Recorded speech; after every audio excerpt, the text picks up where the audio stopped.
안녕하세요. 저는 올해 39, 결혼한 지 얼마 안 된 새댁 최예린이에요. 부모는 자식을 위해 희생하고 자식은 사랑으로 큰다지만 집마다 사정은 다르더라고요. 열 손가락 다 같지 않다는 말, 잔소리인 줄 알았는데 남편을 통해 뼈저리게 배웠거든요. 길이와 쓰임이 다른 손가락처럼 사랑도 기울 수 있더라고요. 그 기울기 끝에 선 사람도 옆에서 그것을 지켜보는 배우자도 상처가 남지만 사필기정으로 결국 당사자도 상처라는 걸 왜 모르는지 모르겠네요.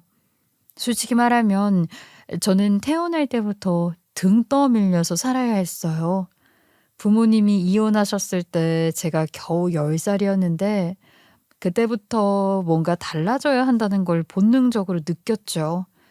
어머니는 밤늦게까지 일하시느라 집에 계시는 시간이 거의 없었고 저는 혼자 라면 끓여 먹으며 숙제하는 게 일상이었어요. 가끔 어머니가 너무 늦게 들어오실 때는 문 앞에서 기다리다 소파에서 잠들기도 했죠. 그런 모습을 보시고 어머니가 우시는 걸 몇 번 봤는데 그럴 때마다 저는 더욱 단단해지려고 했어요.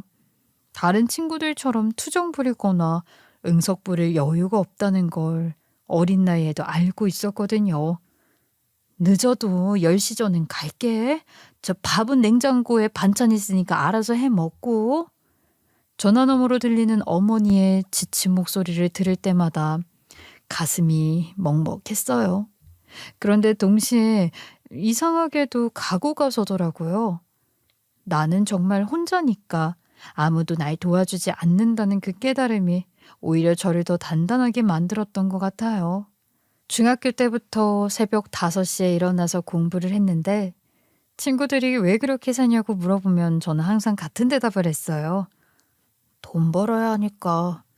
중학생이 벌써 그런 생각을 해? 당연하지. 우리 엄마 혼자 일하시는데 내가 성공해야 편해지실 거 아니야. 그때부터 저는 모든 선택의 기준을 돈으로 잡았어요. 장래를 생각하면 하고 싶은 것 또는 좋아하는 것을 생각하려고 하던데 저는 그건 사치였죠. 외할머니나 삼촌들이 가끔 용돈을 주시긴 했지만 그분들도 각자 살아가기 바쁘셨어요. 결국 어머니의 노후까지 책임져야 하는 건 오로지 저 혼자였기에 그 무게감이 저에겐 가끔 버겁게 느끼기도 했지만 결국 제 삶의 원동력이 되었죠. 고등학교 3학년이 되어서야 진로를 정해야 하는 시점이 왔어요. 친구들은 다들 자신이 좋아하는 것, 적성에 맞는 걸 찾으라고 하는데 전 달랐어요.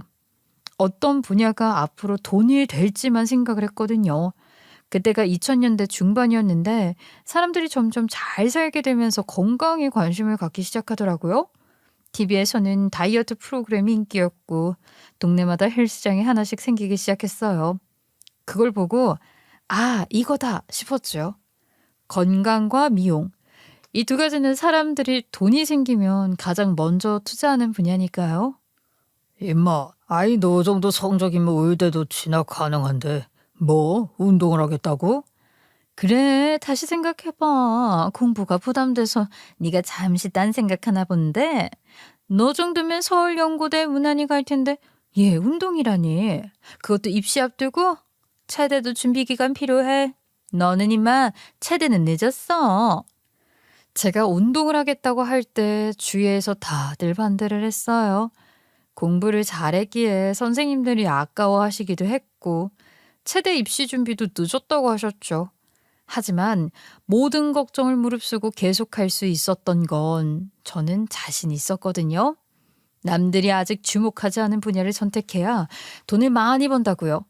다행히 저한테 좀 운동신경이 있어서 서울 상위권 대학 체육학과에 무난히 합격할 수 있었어요. 대학 입학 전에 겨울방학 때 미리 관련 책들을 사서 읽어보기도 했고요. 운동 생리학, 영양학, 심지어 마케팅 책까지요. 준비된 사람만이 기회를 잡을 수 있다고 생각했거든요. 대학교 1학년 여름방학, 전 바로 동네 헬스장에 아르바이트 지원서를 냈어요.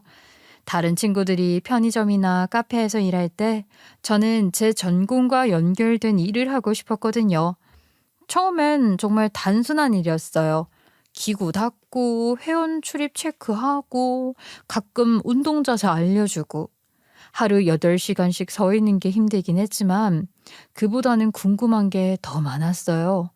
회원들이 어떤 운동을 좋아하는지, 어떤 서비스에 돈을 쓰는지, 계속 관찰하고 메모했거든요. 집에 가서는 그날 본 것들을 노트에 정리하는 게 일상이었어요. 이 분야에서 성공하려면 고객의 심리를 정확히 읽어야 한다는 생각이 들어서요. 야, 신입. 저기 회원분 벤치프레스 자세 좀 봐드려. 말하지 않아도 유심히 보고 있다가 자세 알려주고 친해지면 개인 강습 살짝 유도하고 그러는 거야. 네, 관장님 알겠습니다. 그런데 일하면서 놀라운 걸 발견했어요. 개인 PT를 받는 회원들이 생각보다 많더라고요. 한 달에 몇십만 원씩 내면서도 기꺼이 받는 거예요. 그때 처음 깨달았죠? 아, 이게 진짜 돈이 되는 일이구나. 저 트레이너님, 다음 달에도 PT 연장하고 싶은데요. 감사합니다. 지금까지 정말 열심히 하셨으니까 더 좋은 결과 나올 거예요. 2달 정도만 더 열심히 하셔도 쫙 원하는 몸매 만드실 수 있으니까 잘 생각하셨어요. 그 모습을 보면서 제 사업 구상이 구체화되기 시작했어요. 단순히 월급 받는 트레이너가 아니라 언젠가는 제 공간을 만들어서 더 많은 사람에게 서비스를 제공하겠다는 목표가 생겼죠. 4년 동안 여러 헬스장에서 경험을 쌓으면서 고객들의 니즈도 파악하고 어떤 서비스가 인기 있는지도 관찰했어요. 그 모든 게 나중에 제 사업의 밑거름이 되었죠. 대학 졸업 후 저는 호텔의 헬스클럽에 취직했어요. 일반 동네 헬스장과는 차원이 다르더라고요. 물론 회원들 수준도 높고 개인 PT 비용도 몇 배나 비쌌죠. 1시간에 10만 원씩 받으면서도 예약이 꽉 찰 정도였어요. 처음엔 그 금액이 믿기지 않았는데 실제로 일해보니까 그럴만 했어요. 물론 시설도 최고급이었고 회원들의 요구 수준도 높았거든요. 전 그 환경에서 2년 동안 정말 많은 걸 배웠어요. 고급 서비스란 게 무엇인지, 어떻게 해야 고객이 만족하는지, 매일 새벽 6시부터 밤 10시까지 일했지만 전혀 힘들지 않았어요. 오히려 제가 원하던 경험을 쌓고 있다는 생각에 흥미진진했죠. 다음 주 화요일 오전 10시 PT 가능한가요? 죄송한데 그 시간은 이미 예약이 차 있어서요. 회원님 그럼 11시는 어떠세요? 네, 그럼 11시로 해주세요. 꼭 선생님께 받고 싶거든요. 돈 맛을 확실히 알게 된 시기였어요. 하지만 동시에 한계도 느꼈죠. 아무리 열심히 해도 하루에 볼 수 있는 회원 수는 정해져 있잖아요. 1시간에 1명, 하루 최대 8명에서 9명. 더 벌려면 다른 방법이 필요했어요. 그래서 강남에 제 PT샵을 열었죠. 하지만 남들과는 좀 다르게 접근했던 게 1대1이 아닌 그룹 수업으로 했어요. 왜 스스로 가치를 낮춰? 개인 PT가 더 비싸게 받을 수 있는데 괜히 힘들기만 하고 지금도 충분히 잘하고 있는데 왜 고생을 사서 하려고 해? 개인 맞춤형 훈련이 부담스러운 사람들에게는 단가를 낮춰 1시간에 3, 4명 그룹으로 한다는 소리에 동료들은 오히려 반대를 했어요. 하지만 저는 오히려 이득이라고 생각했죠. 1시간에 1명 보면은 5만 원이지만 4명을 함께 보면 적어도 15만 원은 벌 수 있으니까요. 그룹 수업도 개인 PT만큼 효과 있나요? 가격이 저렴해서 관심은 가는데 운동 효과가 있긴 한지 걱정돼서요. 제가 호텔에서 쌓은 노하우 그대로 적용할 거예요. 4명이어도 제가 일일이 돌아다니면서 개인 자세 잡아드릴 거니까 그 부분은 걱정하지 않으셔도 돼요, 회원님. 오히려 옆 사람 보면서 운동 자극도 되고 내 자세도 다시 점검할 수 있어서 좋을 거예요. 결과는 대성공이었어요. 개인 PT를 부담스러워하던 사람들이 몰려들기 시작했고 입소문도 빠르게 퍼졌죠. 3개월 만에 모든 시간대가 대기자 명단으로 가득 찰 정도였으니 그때 처음으로 내가 사업가로서 성공할 수 있구나 하는 확신이 들었던 것 같아요. 사업이 궤도에 오르면서 저는 강사를 뽑기 시작했는데 첫 번째로 뽑은 강사가 바로 지금의 남편입니다. 처음엔 그냥 성실한 직원 정도로만 생각했는데 시간이 지나면서 달라지더라고요. 면접 때부터 남다른 열정이 느껴지긴 했어요. 다른 지원자들은 급여나 근무 조건부터 물어봤는데 그는 어떤 방식으로 수업을 진행하는지, 회원들의 만족도를 높이려면 어떻게 해야 하는지 궁금해 하더라고요. 그걸 보고 이 사람은 조금 다르구나 싶었죠. 실제로 일을 시작하고 나서도 시키는 일 이상을 해주려고 노력을 했어요. 수업 끝나고 나서도 혼자 남아서 다음날 프로그램을 준비하거나 회원들 개별 상담 내용을 꼼꼼히 정리해두는 등 자기 일처럼 열심히 했죠. 이 프로그램 좀 더 체계적으로 만들어 보려고 하는데 어떻게 생각해요? 어떤 식으로 생각하고 계시는데요? 초급자부터 고급자까지 단계별로 나눠서 단계마다 목표를 명확히 해주는 거예요. 지금은 한 클래스에 너무 다양한 사람이 섞여 있으니까 세분화하는 거죠. 그거 좋은 아이디어예요.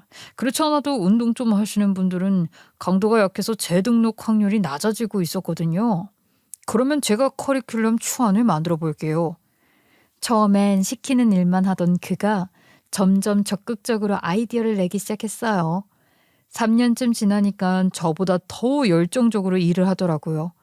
창업 멤버라는 자부심 때문인지 아니면 정말 일이 재미있어서인지는 모르겠지만 그렇게 함께 사업을 키워가면서 자연스럽게 가까워졌어요.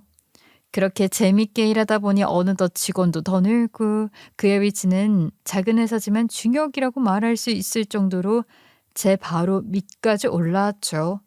하지만 서로 오랜 시간을 함께 알아서 그런지 연인의 느낌이라기보다는 좀 누나 동생 느낌으로 지내고 있었는데 저보다 2살이 어린 남편이 남자로 보이면서 결혼을 결심하게 된 계기가 있었어요.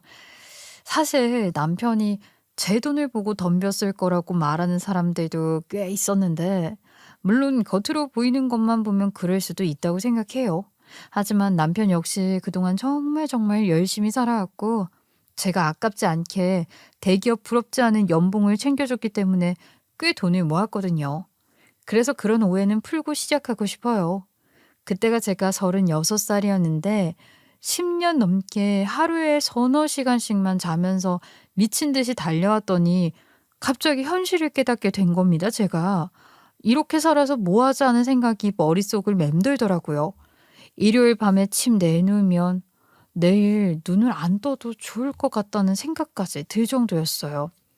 온 몸이 무겁고 마음도 공허했죠. 모든 게 회색빛으로 보이고 아침에 일어나는 것조차 힘들어지더라고요. 거울 속 제 모습은 점점 야위어가고 있었고 눈에는 생기가 없었어요. 성공했다고는 하지만 정작 제 자신은 텅 빈 느낌이었거든요. 뭔가 중요한 걸 놓치고 있다는 생각이 계속 들었어요. 돈은 벌었지만 행복하지 않았고 바쁘긴 했지만 충만하지 않았어요. 그런 저를 어둠에서 꺼내준 사람이 바로 남편이었어요. 사장님, 오늘은 좀 쉬시는 게 어떠세요? 너무 무리하신 것 같은데. 맞아요. 사장님 이렇게 힘들어하시는 거 처음 봐요. 진짜 걱정돼요. 고마워요. 근데 괜찮아요. 그냥 조금 피곤한 것뿐이에요. 다른 직원들의 걱정 어린 시선이 오히려 부담스러웠어요. 제가 약한 모습을 보이는 게 싫었거든요. 항상 강하고 의연한 사장의 모습만 보여줬는데 이렇게 무너지는 모습을 보니까 창피하기도 했고요. 하지만 그렇게 생각함과 동시에 몸과 마음은 따라주지 않더라고요. 아니에요, 사장님. 며칠째 이런 상태세요. 병원이라도 가보시는 게. 지금 병원 갈 때가 아니에요. 이번 프로젝트 회의 검토해 주셔야죠. 그래야 차질 없이 진행하니까요. 어머, 선생님 지금 뭐 하시는 거예요? 사장님 이렇게 힘들어 하시는데. 그때 사무실 분위기가 싸해졌어요. 다른 직원들은 남편을 이해할 수 없다는 표정으로 쳐다봤고 남편은 그저 묵묵히 자기 뜻을 굽히지 않더라고요.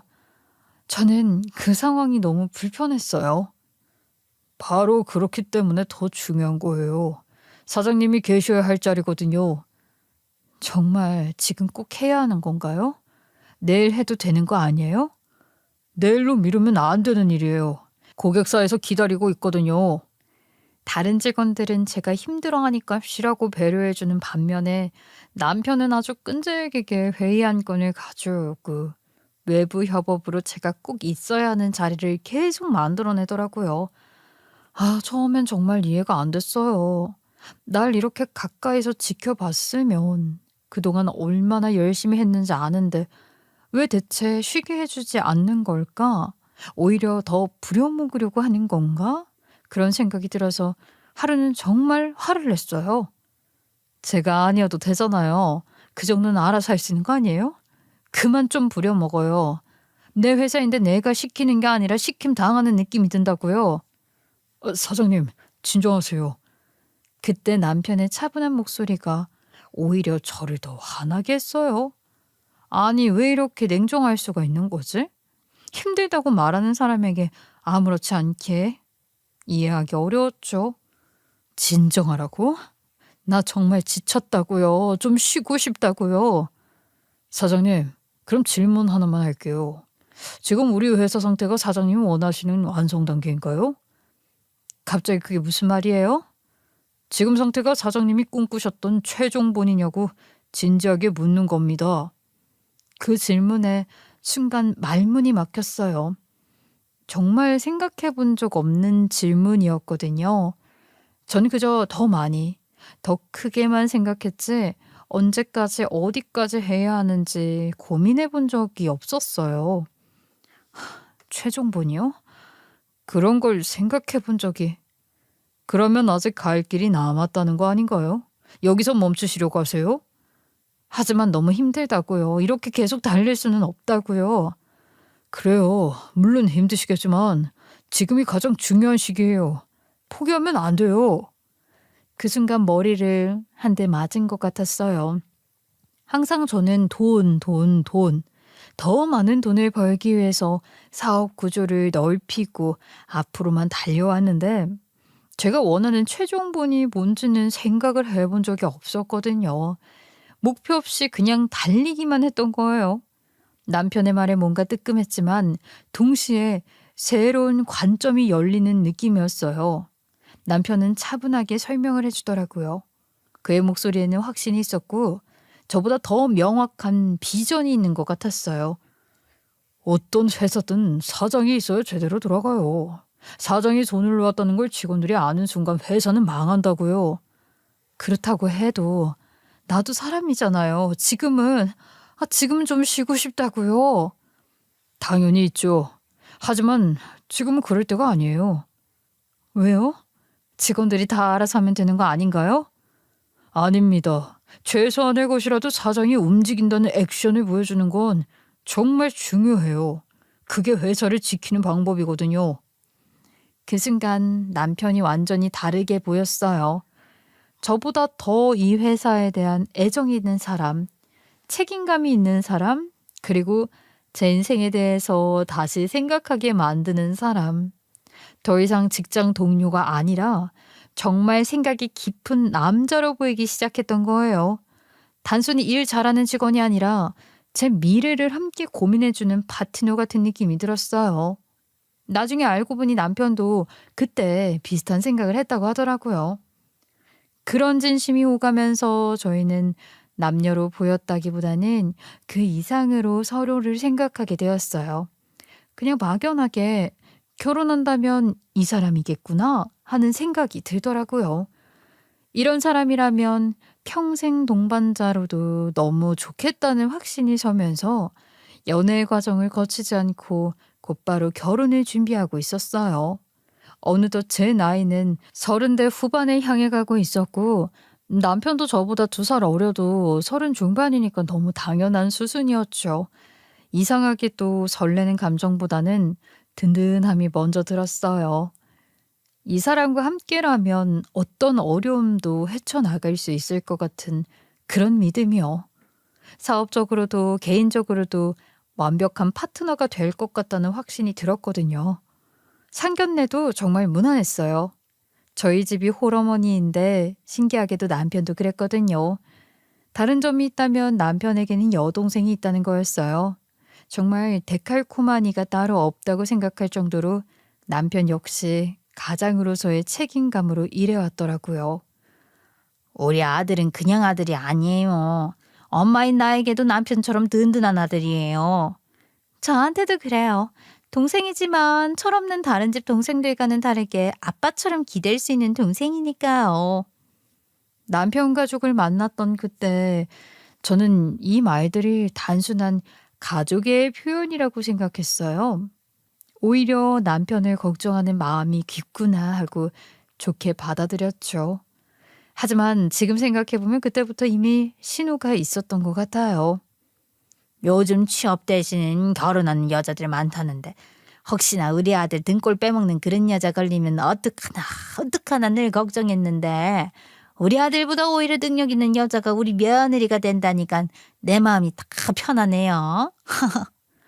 내 동생이 착해 빠져서 호구 잡히면 어떡하나 했는데 사업하시는 분이니까 그런 걱정 안 해도 되는 거죠?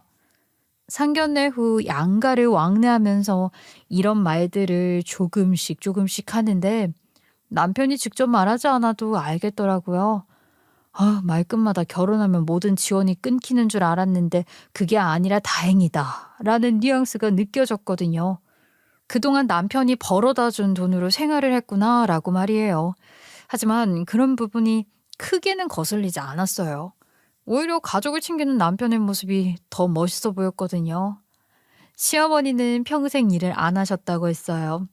연금과 남편이 주는 생활비로 생활하시고 신우는 저랑 나이가 같은데 5년 전에 결혼했다고 하더라고요. 남편이 그동안 모은 돈으로 시집 미천까지 해줬다는 얘기를 들었을 때도 전 되려 대견하다는 생각이 들었어요. 근데 사실 그런 것에 대해서는 크게 생각이 없었어요. 저희 어머니는 연금이 있는 것도 아니고 제가 보험부터 시작해서 하나부터 열까지 다 챙겨드린 케이스라서요. 이 세상에 태어나게 해주신 것만으로도 저는 정말 감사하게 생각하는 사람이었으니까요. 그리고 저도 능력 있고 남편도 능력 있는 사람이라 둘이 작정하고 뭔가 한다면 더 잘할 수 있다는 생각도 들었거든요. 한편으로는 그 사람들의 생각이 오히려 안타깝게 느껴지기도 했어요. 삶에 애착을 가지고 열심히 살면 성취하는 만큼 성취욕도 생기고 더 재미있는데 그저 힘든 일이라고 치부하고 생산성 없는 삶을 사니까요. 하지만 각자 삶의 방식이라는 게 있으니 제가 뭐라고 할 건 아니었죠. 사실 남편 가족들을 보면서 순수한 가족 애라고 생각했어요. 서로를 챙기고 아끼는 모습이 보기는 좋더라고요. 그런데 시간이 지나면서 뭔가 석연치 않은 부분들이 하나둘씩 보이기 시작했죠. 특히 제 재정 상황에 대해 은근히 탐문하는 듯한 느낌이 들 때가 있었거든요. 하지만 그때는 단순히 예비 가족으로서의 관심이라고 생각했어요. 나이가 있다고 서두르는 느낌보다는 제대로 준비해서 이쁘게 시골리고 살았으면 좋겠어. 여자에게 결혼식이 얼마나 중요한지 내가 잘 아니까. 내년 봄 정도면은 좋을 것 같은데 5월에 신부 여자라면 로망이 있잖아. 안 그래? 예. 그런 것도 좋죠. 차근차근 준비하는 것도 의미 있을 것 같아요. 그렇게 결혼식을 준비하려는데 예비 시댁에서 올해가 아닌 내년 봄에 예식을 했으면 좋겠다고 하는 겁니다. 처음엔 정말 배려심이 깊은 말씀이라고만 생각했어요. 맞아, 옳게. 제대로 준비해서 예쁘게 해. 날씬해서 다이어트 할 필요는 없겠지만 피부과도 다니고 결혼식은 평생에 한 번뿐이잖아. 그럼 내년 5월 정도로 계획 잡아볼까? 그래. 그때면 날씨도 좋고 완벽하지 뭐. 그 말이 정말 고마웠어요. 저도 서두를 생각은 없었지만 아들을 가진 부모님들은 어쨌든 간 빨리 자리 잡고 아이도 낳고 안정적인 가정을 꾸렸으면 하시는데 그런 재촉이 없었으니까요. 그래서 다가오는 추석에 성의를 보이고 싶다는 생각에 정말 좋은 소갈비를 정성껏 준비해서 예비 시댁으로 갔어요. 마트에서 가장 좋은 등급의 갈비를 골라서 양념도 직접 만들어 재워갔고 제철 과일과 선물까지 정성스럽게 준비를 했죠. 예비 가족들에게 좋은 인상을 남기고 싶었거든요. 그런데 그날 제 인생을 완전히 바꿔놓을 충격적인 대화를 엿듣게 될 줄은 꿈에도 몰랐습니다. 예비시댁은 정말 특이한 구조의 집인데 왜 옛날식 한옥을 개조한 집이라서 대문을 열고 들어가면 현관문이 따로 있는 게 아니라 바로 마당이 나와요. 그것도 하늘이 뚫린 일반적인 마당이 아니라 천장을 막아서 거실처럼 사용하는 구조였어요. 그러니까 대문이 현관문 겸용인 셈이고 창문 같은 걸 열면 바로 집 안으로 들어가게 되어 있던 거죠. 문제의 그날 정성껏 준비한 갈비를 들고 예비시댁에 도착을 했는데 마침 남편이 집에서 나오는 중이었어요. 대문이 활짝 열려 있는 상태였거든요. 벌써 왔어? 나 잠깐 슈퍼 다녀올게. 엄마가 마실 음료수가 다 떨어졌다고 해서. 그래? 같이 갈까? 뭐하러 힘들게 그래. 들어가 있어. 금방 올게. 전에도 한두 번 와본 적이 있어서 전 자연스럽게 집 안으로 들어갔어요. 거실을 지나 부엌 쪽으로 걸음을 옮기며 가져온 갈비를 내려놓을 생각이었는데 그때 예비 시어머니와 예비 신우 목소리가 들려오는 겁니다. 무슨 이야기를 하는지 모르겠지만 깔깔거리고 웃는 소리가 재밌는 이야기를 하는 듯 보여 저 역시 얼굴에 웃음을 머금고 다가가고 있었고요. 부엌 입구에 다다랐을 무렵 발걸음을 멈추게 하는 말이 들렸어요. 며느리년이 곧 상갑한대니까 그걸로 니네 집 잔금 치르자. 순간 저는 잘못 들은 줄 알았어요. 며느리년? 그 상스러운 단어도 단어지만 뭘 어쩐다고 싶은 생각에 가슴이 두근거리는데 제가 말을 들었을 거라고 상상도 못하는 그들은 다음 말을 주거니 받거니 하고 있더라고요. 정말? 다행이다. 먹지 못하는 떡이라고 생각했는데 나도 드디어 강남 아파트에 살 수 있겠어. 그게 왜 먹지 못하는 떡이야. 내 딸이 뭐가 어때서. 그 집 계약해버려. 어차피 결혼하면 다 우리 건데. 그 미루고 뭐하고 할 게 뭐 있어? 순간 피가 거꾸로 솟는 기분이었어요. 온몸이 얼어붙는 것 같았고 심장이 멈춘 듯한 느낌으로 손에 들고 있던 갈비가 무겁게만 느껴지면서 떨어뜨릴 뻔했는데 호랑이 굴에 들어가도 정신만 차리면 된다고 우선 여기를 피하는 게 먼저라는 생각이 들더라고요. 그래서 왔던 길을 돌아 다시 집을 나가려고 몸을 돌리는 찰나 그들의 목소리가 멀어지면서 여전히 즐거운 듯 시시덕거리는 소리가 귓가를 맴돌았어요. 갑자기 결혼한다고 해서 내가 긴장했는데 다행이지. 지보다 능력 좋은 여자 데리고 올 줄 누가 알았겠냐고. 그러게나 말이야. 이제 너 애들도 커가고 돈 들 일도 많은데 그런 걱정 없이 뒷바라지 해줄 수 있겠어. 우리 아들이 벅덩어리네 벅덩어리야. 돈 줄 사람은 생각도 없는데 김칫국부터 마시고 자빠졌더라고요. 게다가 돈 줄은 난데 누가 벅덩어리라는 건지 머릿속이 복잡했지만 남편도 한통속인지 아닌지 확인이 필요했기에 전 다시 현관 대문에 나와 아무렇지 않은 척 서 있었어요. 왜 밖에 서 있어? 들어가서 앉아있지. 생각해보니까 당신하고 같이 인사드리는 게 좋을 것 같아서. 왜? 아직 어색해서? 아니, 명절인데 당신 없이 드나들기 시작하면 앞으로도 그래야 할 것 같아서 시집살이 미리 예방한다고 생각해. 우리 엄마는 그런 사람 아니야. 그래도 무슨 말인지 알겠으니까 같이 들어가자. 남편은 제 손을 잡고 집으로 들어갔어요. 그 순간 그의 따뜻한 손길이 낯설게만 느껴지더라고요. 이 손길도 진심일까? 아니면 개선된 것일까? 그런 생각이 머릿속을 맴돌았거든요. 저는 꾹 참고 지켜보기로 했어요. 남편 때문이었어요.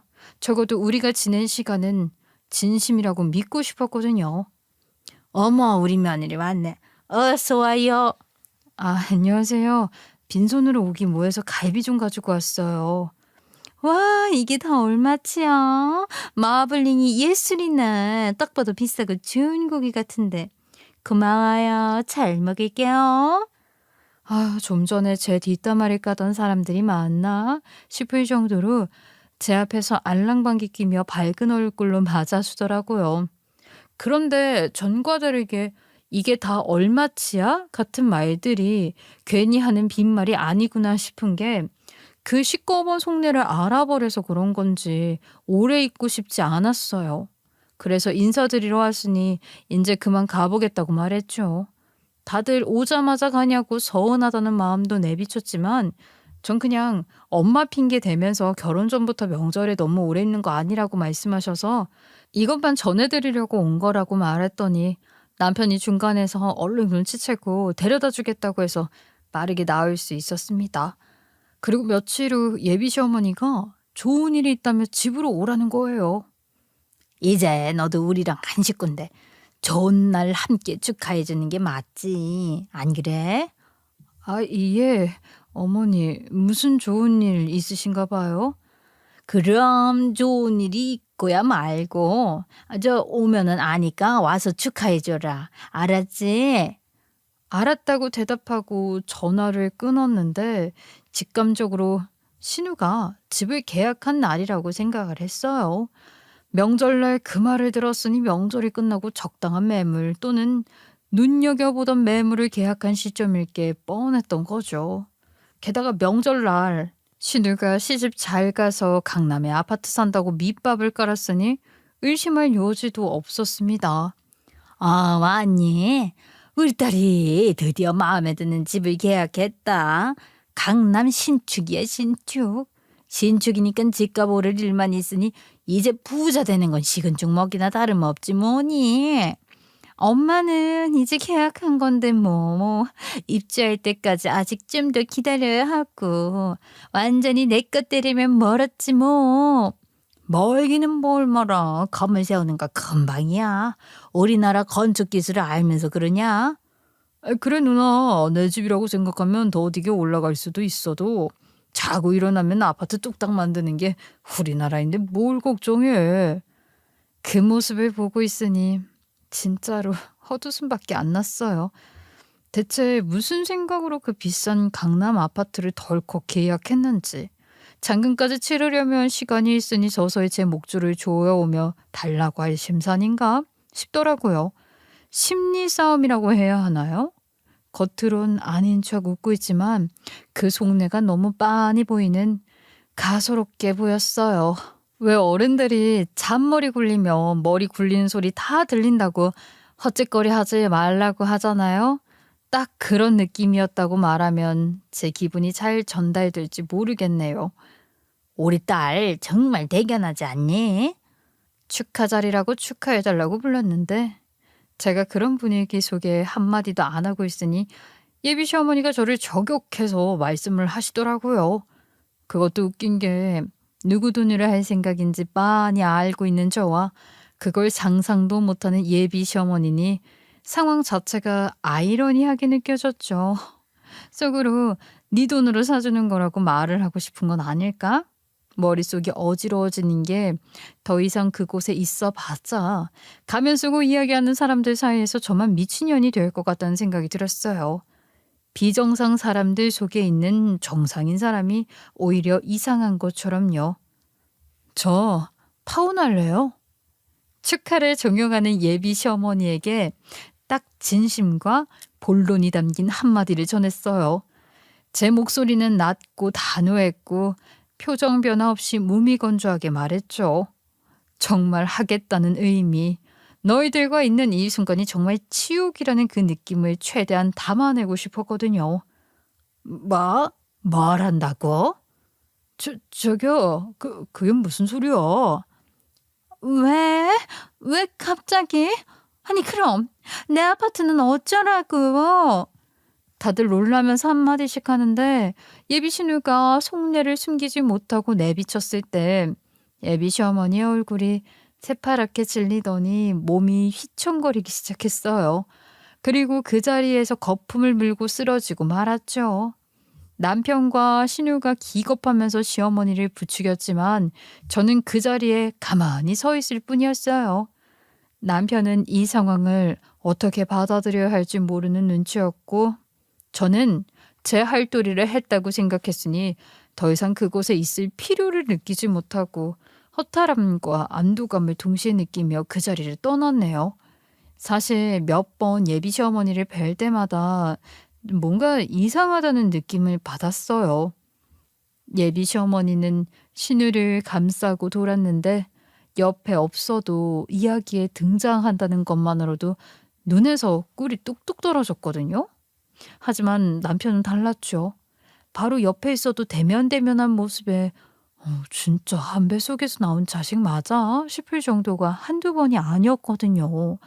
신우는 결혼도 했고 놀고 있는데도 안쓰럽다며 밑반찬까지 해다 주기 바빴는데 남편은 밥 한 그릇 집에서 얻어먹지도 못하는 것 같았어요. 어머님이 일찍 일어나 밥 차리시느라 나 욕했겠다. 상견례를 하고 며칠 지나지 않아 급한 일 처리 때문에 전날 남편에게 일찍 출근해야 할 것 같다고 연락한 적이 있었어요. 아침부터 출근한 남편에게 미안하기도 하고 어머님 얼굴을 모르는 것도 아니라 죄송한 마음에 인사를 건넸는데 뜻밖의 말을 들어야 했죠. 아니야, 우리 엄마 나 밥 차려주신 적 없어. 밥 차리는 걸 세상 귀찮아 하시거든. 오면서 해장국 한 그릇 먹었으니까 신경 쓰지 마. 대수롭지 않게 말하는 남편 모습이 왠지 짠하기도 하고 놀라웠죠. 저희 어머니도 알아서 크는 거라고 되게 쿨하신데 제가 굶을까 봐 만날 밥 때 되면 차려주시고 점심시간에 가끔 진수성찬 차려서 직원들까지 불러 식사를 하곤 했거든요. 근데 그러지조차 안 한다니 놀랍더라고요. 어떻게 같은 부모 밑에서 자란 형제가 이렇게 다른 대우를 받을 수 있는지 이해가 안 갔어요. 전 그동안 남편이 효자라서 자발적으로 가족을 챙기는 줄 알았거든요. 근데 알고 보니까 사랑받기 위한 몸부림이었던 거예요. 듣고도 믿어지지 않아 별다른 대꾸도 못하고 얼버무리고 말았는데 그 이상함을 눈치챘는지 남편이 먼저 말을 하더라고요. 나 사실 어릴 때 엄마랑 떨어져 지낸 시간이 있어서 엄마랑 애틋한 정은 없어. 부모님이 이혼하신다고 몇 년 떨어져 사시면서 나는 아빠 따라 누나는 엄마 따라 갔었거든. 그래서 아마 엄마가 나 챙기는 게 익숙하지 않으신 것 같아. 근데 괜찮아. 내가 애도 아니고. 그때 되게 옛날 드라마인데 그 보고 또 보고라는 MBC 드라마가 생각이 났어요. 거기 보면 큰딸은 애지중지, 둘째 딸은 못 잡아먹어서 안달인 엄마가 한 명 나오거든요. 큰애는 죽을 고비를 넘겨 낳아서 뭘 해도 안쓰럽고 2살 터울 딸내미는 낳자마자 힘들어서 할머니 집에 보내면서 유년 시절을 보낸 터라 엄마가 애틋한 정이 없더라고요. 그래서 어려운 형편에 큰애는 공주로 크면서 명품도 사는데 작은애는 무수리로 간호대학 가서 집안 살림에 보탬이 되고 늘 부족한 딸, 미덥지 않은 딸인 게 기억에 남았어요. 그런데 그게 저희 남편이었던 거예요. 그럼 아버님이랑은 어떠셨어? 아빠는 나름 챙겨주셨지. 하지만 남자끼리라 그런지 어색했어. 힘들었겠어, 어린 나이에. 그걸 아는 순간 뭐라고 말을 해야 할지 모르겠더라고요. 그래도 자식은 부모 사랑을 받고 크는 법인데 반듯하게 큰 게 기특하기도 하고 뭔가 안쓰럽고 그랬어요. 그리고 그런 부모에게 잘 보이려 받은 월급 가져다 바치는 남편인 듯 했는데 이것도 사실 말 안 하니 제가 아는 척하기 그랬지만 뱁새가 황새 따라가려면 가랑이 찢어진다고 딱 봐도 신우가 형평에 어긋나는 사치스러운 성향이 눈에 띄어 걱정이기도 했고요. 누님이 명품을 좋아하시나 봐. 어릴 때부터 그랬어. 엄마가 다 사주셨거든. 결혼해서도 ATM 기계인 줄 알면 어떡하지? 하는 그런 싸한 느낌이 들기 시작했어요.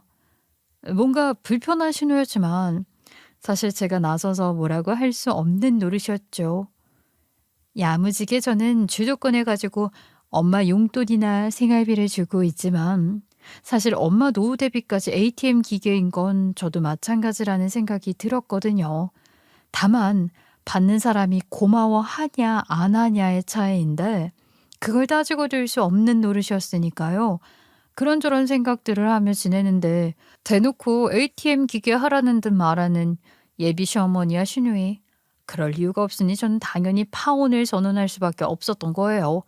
그런데 그날 저녁 남편이 집에 찾아왔더라고요. 아휴, 많이 마셨네. 이기지도 못할 술을 왜 이렇게 마셨어? 괜찮아?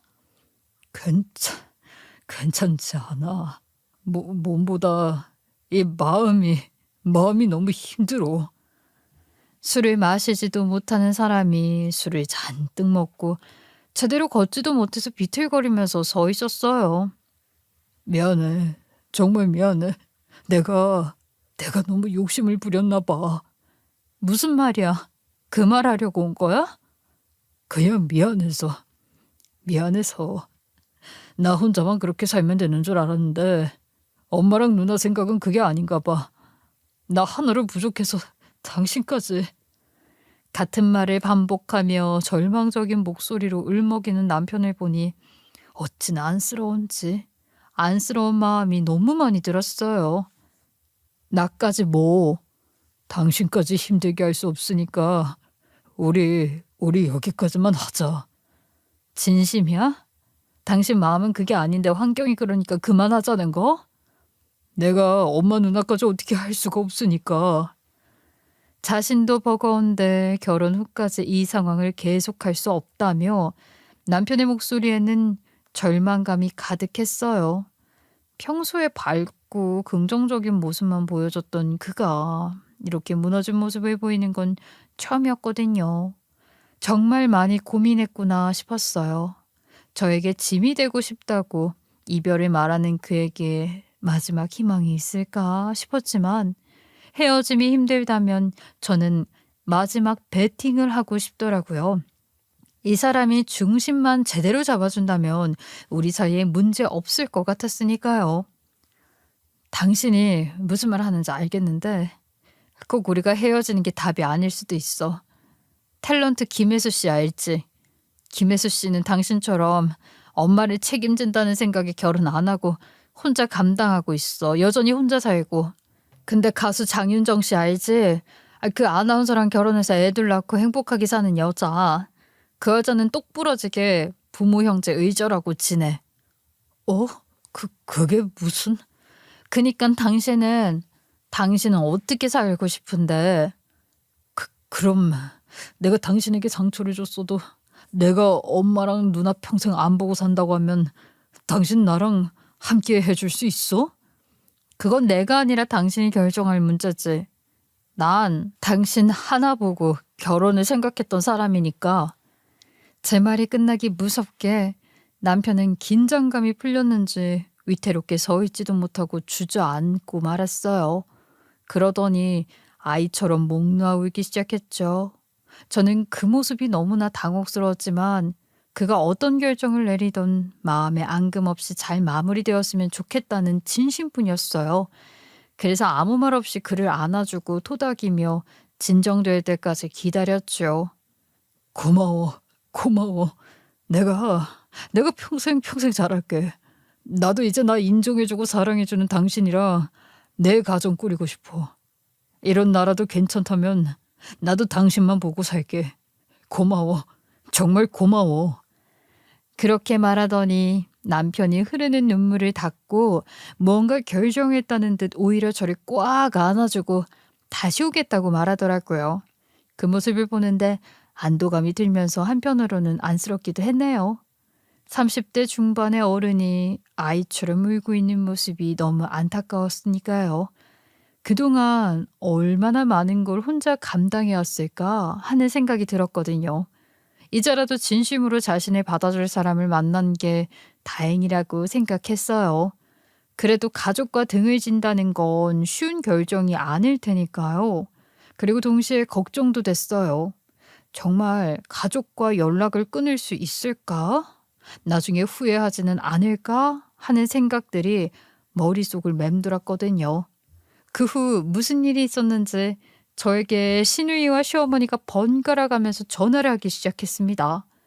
전화를 안 받았더니 문자로 모자 사이 남매 사이 갈라놓아야 속이 시원하냐고 온갖 욕설이 담긴 문자가 왔어요. 전 그것들 모두 캡처했고요.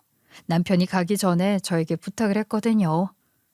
혹시 우리 엄마나 누나한테 전화나 문자 오면 다 녹음하고 캡처해줘. 나한테 필요할 것 같아. 무슨 용도로? 법적으로 대응할 수도 있을 것 같거든. 협박이나 모독 같은 거 말이야. 당신과 나를 지키려면 마음 독하게 먹어야 하니까. 아이 설마 그렇게까지 하실까? 그렇게 하시고도 남을 거야. 박수홍, 사건 봐서 알잖아. 나로 인해 호의호식 하셨는데 내가 이제 안 하겠다고 하면 쉽게 날 보내주지 못하시겠지. 문자 내용을 보니까 정말 가관이었어요. 너 같은 년 때문에 우리 가족이 망가졌다. 돈만 밝히는 여우년. 우리 아들 홀린 마녀 같은 말들이 줄줄이 들어있더라고요. 남편이 시키는 대로 모았던 증거품은 변호사의 도움으로 계속 연락하면 법적 처분이 가해질 수 있다고 예비 시어머니에게 보냈더니 그제서야 잠잠해졌어요. 그렇게 남편은 시어머니와 신우까지 등을 돌리고 온전히 혼자 저에게 왔어요. 물론 쉬운 결정은 아니었을 텐데 저를 선택해준 그 마음이 고마웠어요. 물론 처음에는 걱정도 많았죠. 정말 괜찮을까? 나중에 후회하진 않을까 하는 생각이 들었거든요. 하지만 시간이 지나면서 남편이 얼마나 홀가분해야 하는지 보니까 아, 이게 정답이었구나 싶더라고요. 이제 우리는 정말 자유롭게 사랑할 수 있게 되었고 서로만을 위한 가정을 꾸려나가고 있어요. 때로는 힘든 선택이 가장 옳은 선택일 수도 있다는 걸 깨달았던 경험이었어요. 지금 저희는 결혼식은 아직 올리진 않았지만 동거를 하고 있는데요. 물론 혼인신고는 했고요. 이 사람도 저도 마음의 안정이 필요할 것 같아서 서두르지는 않기로 했습니다. 파혼 소동 이후로 둘 다 심리적으로 지쳐 있었고 차근차근 관계를 다시 정립해 나가는 시간이 필요하다고 생각했거든요. 매일 아침 함께 커피를 마시면서 하루 일정을 공유하고 저녁에는 함께 요리를 하면서 소소한 일상을 나누는 게 이렇게 소중할 줄 몰랐어요. 사실 처음에 남편을 대하는 게 조심스러웠거든요. 혹시 저 때문에 가족을 등진 걸 후회하거나 마음이 바뀔까 봐 걱정했던 것 같아요. 하지만 시간이 지나면서 점점 밝아지는 그의 모습을 보니까 정말 다행이라는 생각이 들었어요. 그리고 원래 계획했던 내년 봄이 아닌 올 가을에 결혼식을 올리기로 했어요. 더 이상 기다릴 이유가 없었거든요. 우리 내년 봄 말고 올가을 끝자락에 결혼식 올리는 건 어때? 이미 혼인신고도 했고 같이 사는데 내년까지 기다리는 건 아닌 것 같아서. 그럴까? 뭐 어차피 호화롭게 할 것도 아니고 심플하게 친한 몇 명만 불러서 할 생각이었으니까. 그래, 겨울 오기 전에 선선할 때 하는 것도 괜찮을 것 같아. 나도 그래. 우리 둘이 함께 한다는 걸 지켜봐주는 증인들만 있으면 되니까. 굳이 호화롭게 할 필요도 없고. 그렇게 의견을 맞추고 알콩달콩 결혼 준비를 재밌게 하는 중이에요.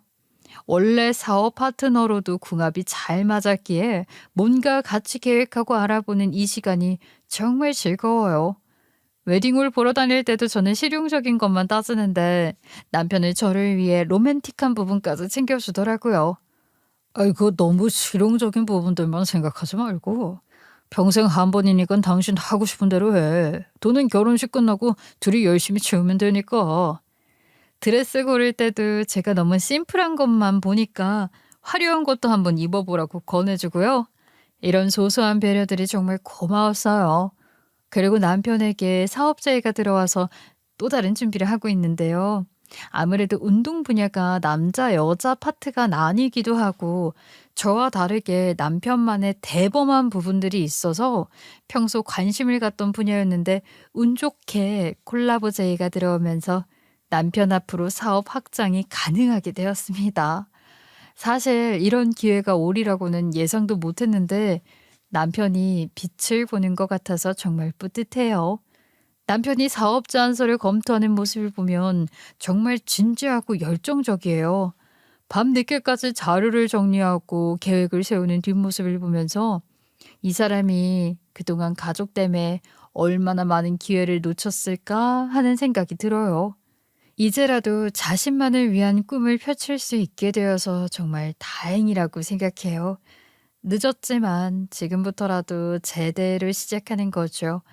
남편의 실력을 알아본 업체에서 먼저 연락이 왔으니 어쩌면 저보다 더 많이 성장할 수 있는 기회가 아닐까 하거든요. 남편은 이 모든 게 다 제 덕분이라고 말해요. 정말 고마워. 당신이 나를 잡아준 게 아니라면 나는 아직도 어둠 속에 지냈을 거야. 아유, 내 덕은 무슨. 당신이 잘하니까 당신 보고 제의 들어온 건데 뭐. 이제 시작이야. 당신은 더 빛날 거야. 내 복덩어리 정말 주머니에 쏙 넣어가지고 다니고 싶다. 내가 평생 잘할게. 평생 당신만 보고 살게. 나도 고마워. 항상 내 편이 되어준 당신. 나도 당신만 믿고 따라갈게. 우리 잘 살아봅시다. 항상 서로를 보며 감사하고 사랑한다는 말을 아끼지 않고 있어요. 하루하루 소중하다는 생각이 더 잘해주고 싶은 마음뿐이고요. 그에 반해 시어머니가 어떻게 지내는지는 모르겠어요. 저희 둘 다 핸드폰 번호를 바꿨거든요. 번호 바꾸는 걸 정말 많이 고민을 했는데요. 왜냐면 사업에 다 연관되어 있는 번호라서 바꾸면 엄청 번거로울 거라는 걸 잘 알고 있었거든요. 그런데 둘 다 계속 연락이 오면 괜히 마음 쓰고 그러는 게 싫다는 결론을 내렸어요. 마음 상하는 것과 번거로운 거 두 개를 놓고 비교하니까 후자가 낫겠다는 생각에 그 번거로움을 감수했죠. 고객들한테 일일이 새 번호 알려드리고 명함도 다시 만들고 정말 손이 많이 갔지만 그만한 가치가 있었어요. 이젠 정말 평화로워졌거든요. 속 편하냐? 부모 형제 눈에서 피눈물 흘리게 만들고 너는 행복하냐? 팔 뻗고 잠이 오냐 나쁜 놈? 그런데 남편이 번호를 바꾸기 며칠 전 핸드폰을 한참 쳐다보는 거예요. 뭘 그렇게 보나 싶어서 뒤에 가서 보다가 핸드폰을 빼앗아 버렸어요. 세상에 누나라고 하는 사람이 악담을 해도 이런 악담을 할 수 있을지 정말 너무하다 싶더라고요. 차마 입에 올리기도 힘든 욕설들을 섞어 말했기에 이렇게 순화해서 저 정도로만 담았는데요. 제가 다 화가 나더라고요. 왜 그딴 문자를 계속 보고 있어? 내가 전화해서 확 욕해줄까? 속 편하냐고? 행복하냐고? 당연한 거 아니야? 지들은 10년 이상 편하게 살았으니까 아쉬워서 이딴 소리 나오겠지? 뼈 빠지게 잠 못 자면서 돈 벌었던 당신 속마음 생각이나 해봤대? 나 참 웃기지도 않아서. 제가 핸드폰을 꽉 쥐고 있으니까 손등에 핏줄이 튀어나올 정도였어요. 그런 제 모습을 가만히 보던 남편이 말없이 저를 안아주더라고요. 세상에, 진짜 내 편이 생겼다는 든든함이 이런 거구나. 진짜 난생 처음 느끼는 거야. 고마워. 정말 고마워. 어? 이 순간에 그런 말이 나와? 이제 나 너밖에 안 보이니까. 어차피 안 볼 사람 화내서 뭐해. 그거 알아? 진정한 복수는 무관심이라는 거. 나는 이제 누나가 뭐라든 엄마가 뭐라든 마음의 변화가 없어. 그 말에 저도 말없이 남편을 꽉 안아줬는데요. 그동안 정말 수고했다고 어깨까지 토닥여줬어요. 그때 남편의 어깨가 떨리는 게 느껴졌어요. 남편을 안고 있는데 처음에는 작게 떨리더니 점점 몸 전체가 흔들리기 시작했어요. 마치 그동안 꾹꾹 눌러 참았던 모든 감정들이 한꺼번에 터져 나오는 것 같았어요. 전 아무 말 없이 그냥 꽉 안아주면서 등을 토닥여줬죠. 몇 분 동안 그렇게 있다가 남편이 고개를 들었을 때 눈가가 촉촉해져 있으면서도 표정은 이전과는 완전히 다른 평화로운 미소를 짓고 있더라고요. 아마 그동안 쌓였던 스트레스와 외로움이 한 번에 풀리는 순간이었던 것 같아요. 우리 둘 다 부모 복은 없었지만 서로에게 복덩어리가 되어주고 있어요. 이제 정말 자유롭게 그리고 행복하게 살고 있거든요. 때로는 가장 힘든 선택이 가장 옳은 선택일 수도 있다는 걸 깨달았어요. 그리고 진정한 사랑은 서로를 위해 용기를 낼 수 있게 해준다는 것도 알았고요. 들리는 소문에 의하면 신우는 빌라로 이사를 갔대요. 서울 변두리지만 그래도 아파트에 살았었는데 강남 그 아파트 잔금을 그대로 날리니까 더 좁은 곳으로 갈 수밖에 없었던 거죠. 명품 가방들도 팔아가면서 생활비에 보태고 있다는 얘기도 들었는데요. 뭐든 자업자득이라 생각해요. 남편 말대로 이젠 그런 소리에 발끈하거나 귀담아 듣는 게 아니라 우리 인생에 더 집중하려고 합니다. 저의 긴 이야기 들어주셔서 감사합니다.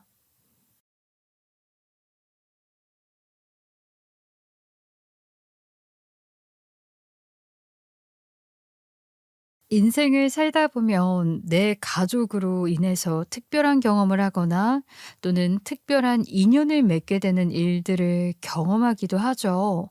가장 흔하게 경험할 수 있는 인연은 자녀의 결혼을 통해서 전혀 모르고 지냈던 낯선 누군가를 가족 구성원으로 받아들이게 되는 것이기도 하고요. 물론 저 역시 새로운 가족이 생기는 경험을 했는데요. 덕분에 지금은 외롭지 않게 하루하루를 보낼 수 있기도 하고요. 다만 남들과는 조금 다르게 그리고 조금은 늦게 경험을 하게 되어 조금은 아쉽긴 하지만요. 제 사연이 궁금하시죠? 안녕하세요. 저는 올해 45살이 된 여자예요. 보통의 사람들이라면 결혼을 해 자녀가 하나 또는 둘 정도는 있을 나이고 남편과 함께 아이들을 키우느라 삶을 살아가는 그런 평범한 중년 여성이라고도 할 수 있겠지만 안타깝게도 저는 사별을 했어요. 그리고 남편과의 사이에서는 자녀가 없기 때문에 남편이 떠난 이후 저 혼자 이 세상을 외롭게 살아가고 있기도 하고요. 남편의 빈자리가 꽤 큰지 제 생계를 위해서 열심히 일을 하면서 그렇게 지내고 있기도 하고요. 왜 어른들이 하시는 말씀들 중에 인생을 살다 보면 틀린 말이 하나도 없다는 느낌을 받게 되는 일들이 있잖아요. 저 역시 완벽하게 공감이 가는 말이 하나 있거든요. 바로 딸 팔자 엄마 따라간다는 말이요. 이 말처럼 저희 엄마는 제가 어린 시절에 아빠를 먼저 앞세우셨고 생계를 이어나가느라 저를 외할머니에게 맡긴 채 바쁘게 살아가셨던 분이었거든요. 그리고 아이러니하게 저 역시 남편을 빨리 잃게 되었고요. 그렇게 저는 어린 시절부터 엄마 대신 외할머니와 함께 살았어요. 그래서 이제 저는 외할머니 영향을 정말 많이 받으면서 자랐거든요. 저희 외할머니는 매우 강단이 있는 분이셨고 무엇보다 외할머니만의 가치관이 아주 명확하게 자리를 잡은 분이었어요. 그리고 그 가치관을 저에게 늘 이야기하셨고요. 외할머니는 지나가는 길에 어려운 사람들을 보면 절대로 그냥 지나치시는 일이 없었어요. 늘 외할머니가 가진 것이 적더라도 반드시 반을 나눠주고 오시는 성격이셨죠. 전 그런 외할머니의 행동이 이해가 되지 않을 때가 많았고 순수한 궁금증으로 질문을 하곤 했죠. 할머니, 할머니는 왜 길에 어려운 사람들만 보면은 그냥 지나치지를 않아? 저 사람이 정말 어려운지 아닌지 그것도 절대 모르는 거잖아. 그치, 네 말이 맞아. 정말 어렵고 도움이 필요한 사람이 아닐 수도 있지. 근데 그렇게 의심을 하고 돕지 않으면 정말 도움이 필요한 사람은 돕지 못하게 된단다. 에? 그러면 할머니 우리만 너무 손해잖아. 정확히 알고 주는 게 좋은 거지. 선영아, 우리가 이렇게 베풀고 돕는 것들이 설령 정말 도움이 필요하지 않는 사람들이라고 해도 분명 우리에게는 좋은 일로 돌아올 거야. 그러니까 그런 생각하지 말고 살아. 알았지? 그치만 우리도 어렵고 돈 없는데 할머니는 꼭 나누잖아. 선영아, 아무리 어려운 상황이라고 하더라도 서로 도우면서 살아야 해. 그래야 나중에 너도 힘들 때 너도 도움을 받는 거야. 알았지? 외할머니가 이해가 되지 않을 때도 많았지만 저는 어느새 외할머니가 가르친 대로 물들면서 어렵고 힘든 사람들을 보면 그냥 지나치지 못하는 그런 사람으로 성장을 하게 되었더라고요. 그런 제 모습은 초등학교 다니던 시절부터 조금씩 나타나기 시작했어요. 당시에도 나름 학교에서 왕따를 시키곤 했는데 저는 그 친구를 그냥 방관할 수 없었죠. 애들이 밥도 같이 먹지 않고 놀아주지도 않는 모습을 보니까 참을 수가 없겠더라고요. 그래서 제가 먼저 다가가 그 친구에게 말을 걸었어요. 야, 나 오늘 밥 먹을 사람 없는데 나랑 같이 먹을래? 나랑? 난 좋아. 근데 너 괜찮아? 뭐가? 너가 나랑 밥 먹어주는 건데 나야 좋지. 우리 밥 먹고 공기놀이 할래? 나 공기 짱 잘하는데. 그래, 나 공기 있어. 밥 다 먹고 공기놀이 하자. 아이들이 철저하게 외면하던 친구와 밥도 같이 먹고 공기놀이를 하면서 신나게 놀자 같은 반 친구들은 그런 내가 이해가 되지 않는다는 듯이 저까지 같이 따돌리더라고요. 하지만 상관없었어요. 친구들 하나를 다수가 몰려서 괴롭히고 따돌린다는 건 분명 잘못된 행동이고 그런 행동을 하는 친구들과 친하게 지낼 필요가 없다고 생각했거든요. 왕따를 시키면 주눅이 들면서 힘들어하던 그 친구와 달리 기가 죽는 내색이 전혀 없는 저를 보면서 친구들은 오히려 더 기분이 나빴던 것 같더라고요. 그래도 상관하지 않았습니다. 하지만 막상 자신으로 인해 제가 똑같이 괴롭힘을 당하게 된다고 생각했는지 왕따를 당하던 친구는 미안해 하더라고요. 이제 나랑 같이 안 놀아도 돼. 응? 왜? 갑자기 너도 나 따돌리기로 했냐? 아니, 그게 아니라 네가 나랑 노니까 다른 친구들이 너도 같이 괴롭히는 것 같아서. 야, 무슨 상관이야. 쟤네가 이상한 거지. 나 그런 거 신경 안 써. 됐고, 놀자. 친구의 미안한 마음을 별 대수롭지 않게 달래면서 저는 굳굳이 학교 생활을 했죠. 그렇게 학교 생활을 하다 보니 어느새 친구들은 저에게 몰렸고 학교 생활도 무리 없이 잘 해냈어요. 그러던 중 제가 중학생이 되던 해 외할머니가 많이 아프셨어요. 저에게는 부모님과 같은 정도로 소중했던 외할머니였기 때문에 누구보다 진심을 다해 간호를 했죠. 엄마는 늘 돈을 벌기 바쁘셨기 때문에 온전히 제가 혼자 할머니를 봐드렸어요. 하지만 외할머니는 당신으로 인해 제가 학교 생활도 제대로 못하고 공부도 못할까 걱정스러우셨던 것 같더라고요. 할미만 간호하다 너는 공부도 못하고 어떻게 하니? 할머니 혼자 있어도 괜찮으니까 나가서 친구들도 만나고 공부도 하고 그래. 나 할머니 간호하면서도 할 거 다 해. 걱정하지 마. 친구들 만나서 학교에서 놀고 공부도 잘하고 있어. 그러니까 할머니는 아픈 거 나으실 생각만 해. 아셨죠? 제가 성적표로 딱 보여드릴 테니까. 그리고 저는 정말 공부를 열심히 해 외할머니가 걱정하는 부분에 대해 완벽하게 해결을 해드렸고요.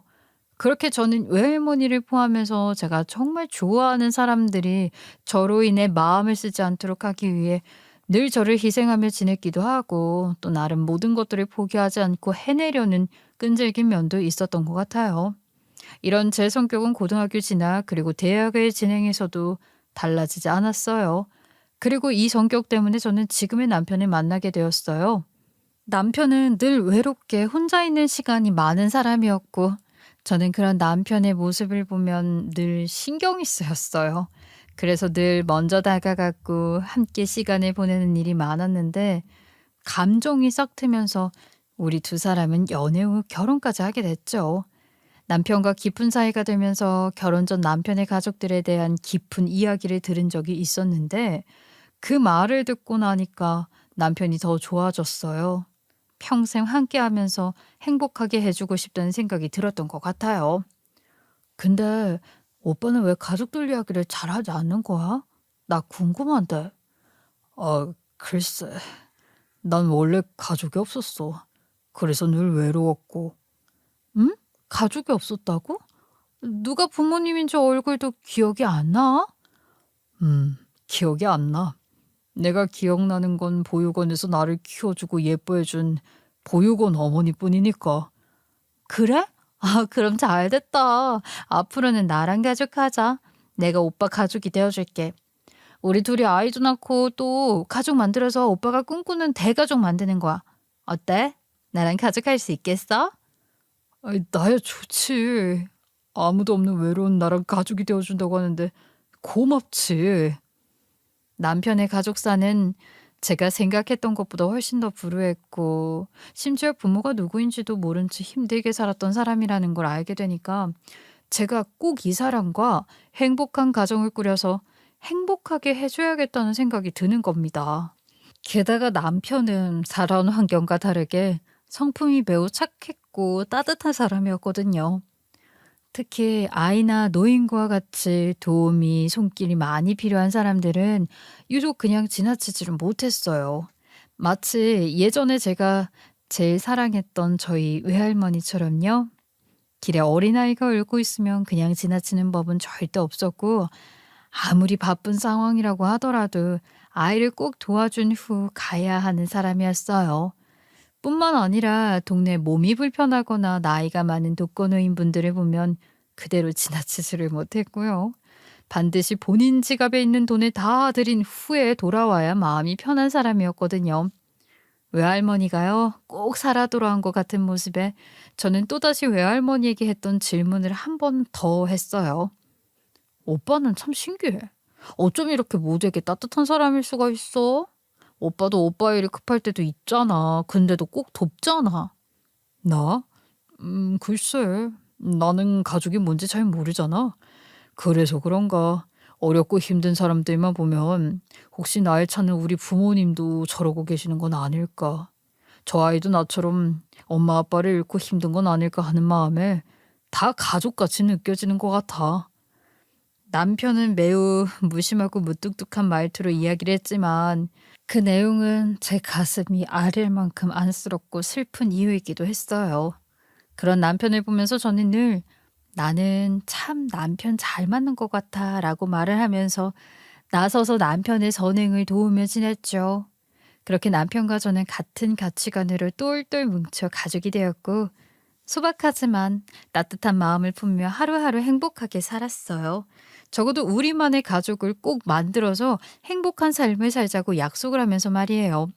저희 부부는 대학을 졸업한 후에 곧바로 결혼을 했어요. 그리고 남편과의 결혼 생활은 평범하면서도 행복한 하루하루이기도 했죠.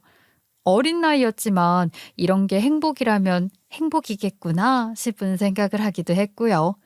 남편은 결혼 후에 곧바로 취업을 했고 저는 그런 남편을 내조하면서 가정주부로 생활을 해왔어요. 저도 일을 할까 했지만 남편이 집에서 자신을 기다려주고 밥도 해줬으면 좋겠다는 마음을 솔직하게 이야기해줬고 저는 남편을 위해 주부로 지내면서 출근하는 남편을 배웅하고 또 퇴근하는 남편을 맞이하는 주부로 생활을 하게 됐죠. 저희 부부는 주말이면 남편이 저 역시 밥을 차리는 것에서 해방을 시켜주기 위해서 외식을 하는 날로 정했어요. 그래서 그날 역시 외식을 위해 시내로 나섰고 길을 걸으면서 음식점으로 향하고 있었죠.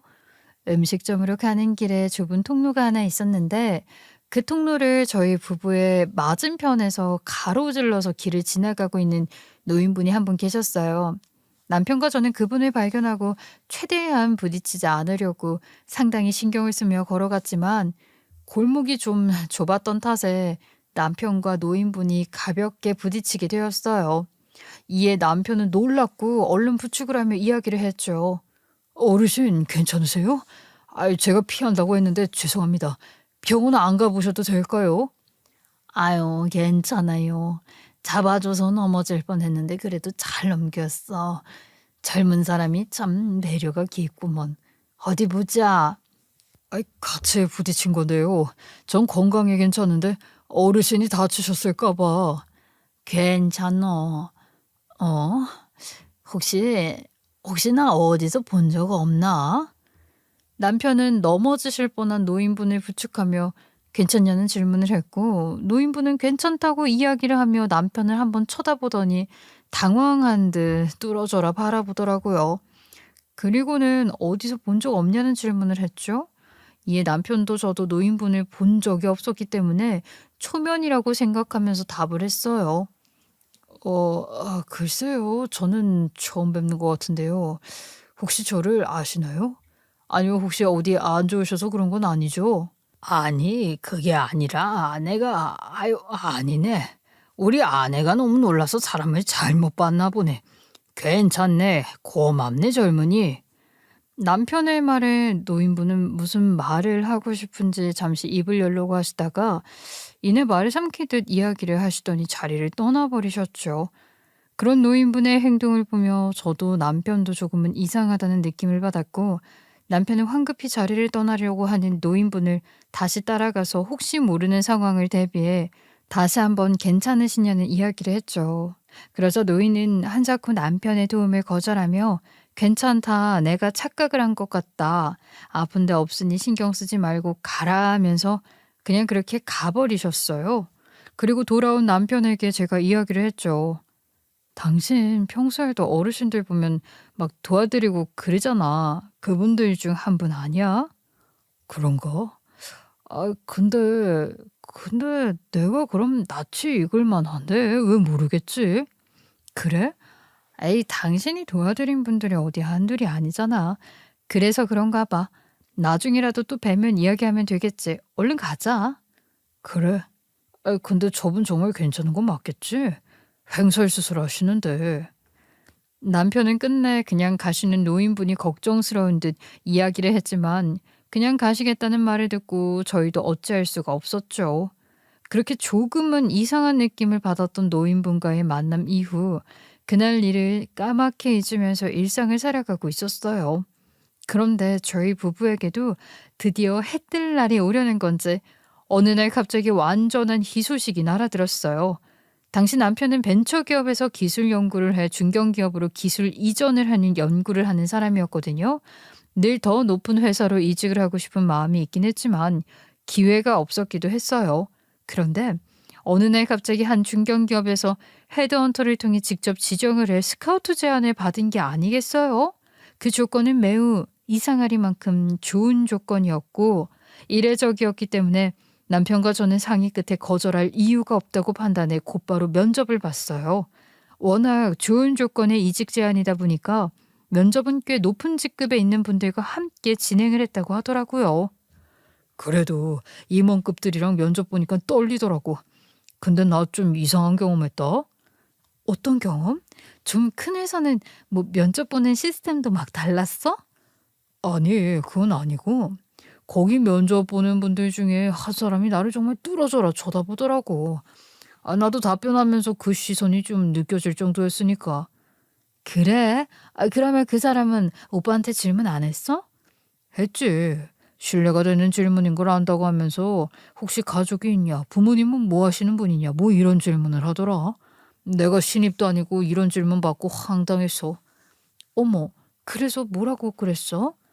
업무와 상관없이 지극히 개인적인 질문은 답할 의무가 없다고 생각하니까 일 얘기만 답변하겠다고 했지. 그랬더니 그 면접관 당황하면서 사과하더라고. 근데 좀 그렇더라. 남편은 저에게 면접을 보고 온 후 그 일화를 이야기하며 불쾌한 티를 내더라고요.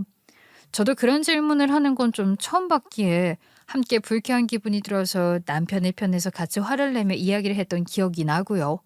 남편은 저에게 면접을 망친 것 같다고 이야기를 하며 마음을 비우자고 했지만 놀랍게도 남편은 면접에 합격을 했고 입사를 결정했어요. 남편이 열심히 노력을 했던 결과가 어느 정도 결실을 맺게 된다고 생각을 하니 저 역시 기분이 너무 좋더라고요. 그렇게 입사 날짜만 정해지고 있던 어느 날 평소 잔잔하게 겪었던 남편의 원인 불명의 두통이 점점 심해지게 되었어요. 그리고는 어지러움증까지 함께 오게 되면서 더는 가볍게 그냥 넘길 수 있는 수준이 아니라고 생각했죠. 그래서 큰 맘을 먹고 대학병원을 예약한 후에 정밀검진을 받기로 했어요. 보나마나 별일 아닐 것 같은데 대학병원 정밀검사 꼭 안 해도 되는데. 아이, 그래, 오빠 별일은 없을 거야. 근데 두통은 계속 있어 왔잖아. 이번 기회에 원인 밝히고 치료하면 좋지. 안 그래? 저번에 동네 병원에서도 별일은 아니라고 했으니까. 남편은 막상 큰 대학병원 진료 예약을 하고 진료를 하는 날이 다가오자 조금은 긴장이 됐는지 별일 아닌데 꼭 검사를 받아야 할까 싶은 뉘앙스로 이야기를 하더라고요. 하지만 꾸준하게 두통이 있었던 터라 이번에는 제대로 된 원인을 정밀하게 검사를 통해서 확인을 하고 제대로 치료를 해 아프지 않게 지낼 수 있도록 해주고 싶은 게 제 마음이었죠. 그렇게 병원 검진을 받게 되었고 정밀 검사 진행을 했어요. 그리고 결과를 듣고서 남편과 함께 의사와 면담을 하게 됐는데 저는 그동안 전혀 알지 못했던 사실을 알게 되었습니다. 검사를 진행해 보니 뇌수술을 한 흔적이 있더라고요. 네? 뇌수술이요? 저는 그런 적이 없는데. 그래서 혹시 몰라 기록을 찾아보니까 이 병원에서 30년 전에 뇌수술을 받은 기록이 있네요. 왜 말씀하지 않으셨죠? 환자분은 알고 계셨나요? 아니요. 알고 있었다면 말씀드렸을 거예요. 그런데 저는 전혀 기억이 없는데 왜 받은 거죠? 일단 두통을 호소하시는 것과 어지럼증을 느끼시는 게 이 수술과 연관이 있는 건 아닐까 의심이 들긴 하거든요. 그래서 기록을 가져왔고요. 남편은 생전 수술이라는 건 하지도 않고 살았다고 생각했는데 30년 전 받은 수술 기록이 있다는 말에 좀 황당한 것 같더라고요. 저 또한 전혀 알지 못했던 사실에 당황스러운 마음이 드는 것도 당연했고요. 수술 사실에 대해 듣게 되면서 당황스러움에 어찌해야 할지 몰라 막막한 상황이었는데 이에 아랑곳하지 않고 의사는 계속해서 질병에 대한 이야기를 하더라고요. 아무래도 그 수술 이후에 후유증이나 합병증으로 인해서 두통이나 어지럼증이 오는 것 같기도 하니까 일단은 이 부분을 그냥 넘길 순 없고 제대로 검사를 한번 진행해 보자고 말이에요. 그렇게 의사와 이야기를 나누고 난 후 남편과 나와서 대화를 했어요. 오빠, 정말 기억이 없어? 이 병원에서 30년 전에 수술을 받았다고 하잖아. 전혀 작은 수술이 아닌데 그걸 어떻게 모를 수가 있어? 그러니까 나는 전혀 기억이 없는데. 그러고 보니까 머리 위에 툭 튀어나온 거 있는데 그게 그냥 유전인 줄 알았는데 이게 수술 자국인가? 뭐? 그런 게 있었어? 근데 왜 나는 못 봤지? 어디 한번 봐봐. 머리카락이 덮고 있으니까 자기도 못 보지. 여기. 어머, 정말이네? 오빠, 이거 수술 자국이야. 남편과 저는 의사로 인해서 수술을 했다는 사실을 알아냈고 남편은 좀 혼란스러운 듯 했어요. 자신이 누군지 부모에 대한 존재에 대해서도 기억도 하지 못하는 상황에서 수술까지 했던 사람이라고 하니 혼란스러울 만하죠. 하지만 혼란스러운 마음은 마음이고 지금부터는 질환에 대한 단서를 얻었으니까 제대로 된 검사를 해 알아내야 했어요. 의사가 말한 대로 기억 여부와는 관련 없이 빠르게 정밀 검사를 진행했고 진단을 내려야 했죠. 그렇게 그날 남편은 곧바로 정밀 검사를 위해 진행을 했고 검사 결과는 한 달 뒤였어요. 그런데 참 하늘도 무심하다는 말이 바로 이런 경우일까요? 남편의 병의 원인이 무엇인지도 나오지 않았던 상황에서 남편은 갑작스럽게 쓰러졌고 그렇게 다시는 제 곁으로 돌아오지 못했답니다. 당장 남편이 저만 둔 채 세상을 떠난다는 건 생각해 본 적도 없었고 예상도 한 적이 없었던 일이라 갑작스럽게 떠나버리니 저는 뭘 어떻게 해야 할지 모르겠더라고요. 당장 남편이 이젠 제 곁에 없는 것이 맞는데 그 사실조차 체감이 안 되는 상황이었어요. 그래서 한동안은 남편이 떠난 직후에 눈물도 흘리지 않았죠. 현실 감각이 전혀 느껴지지 않았거든요. 그런데 황당한 건 남편의 장례를 치르고 난 후에야 병원에서 남편의 병명 진단을 위한 결과를 들으러 오라는 연락을 받았다는 것이었어요. 남편과 함께 갈 것이라고 생각했지만 저 혼자 발걸음으로 다시 또 그 병원 진료실 문을 열었죠.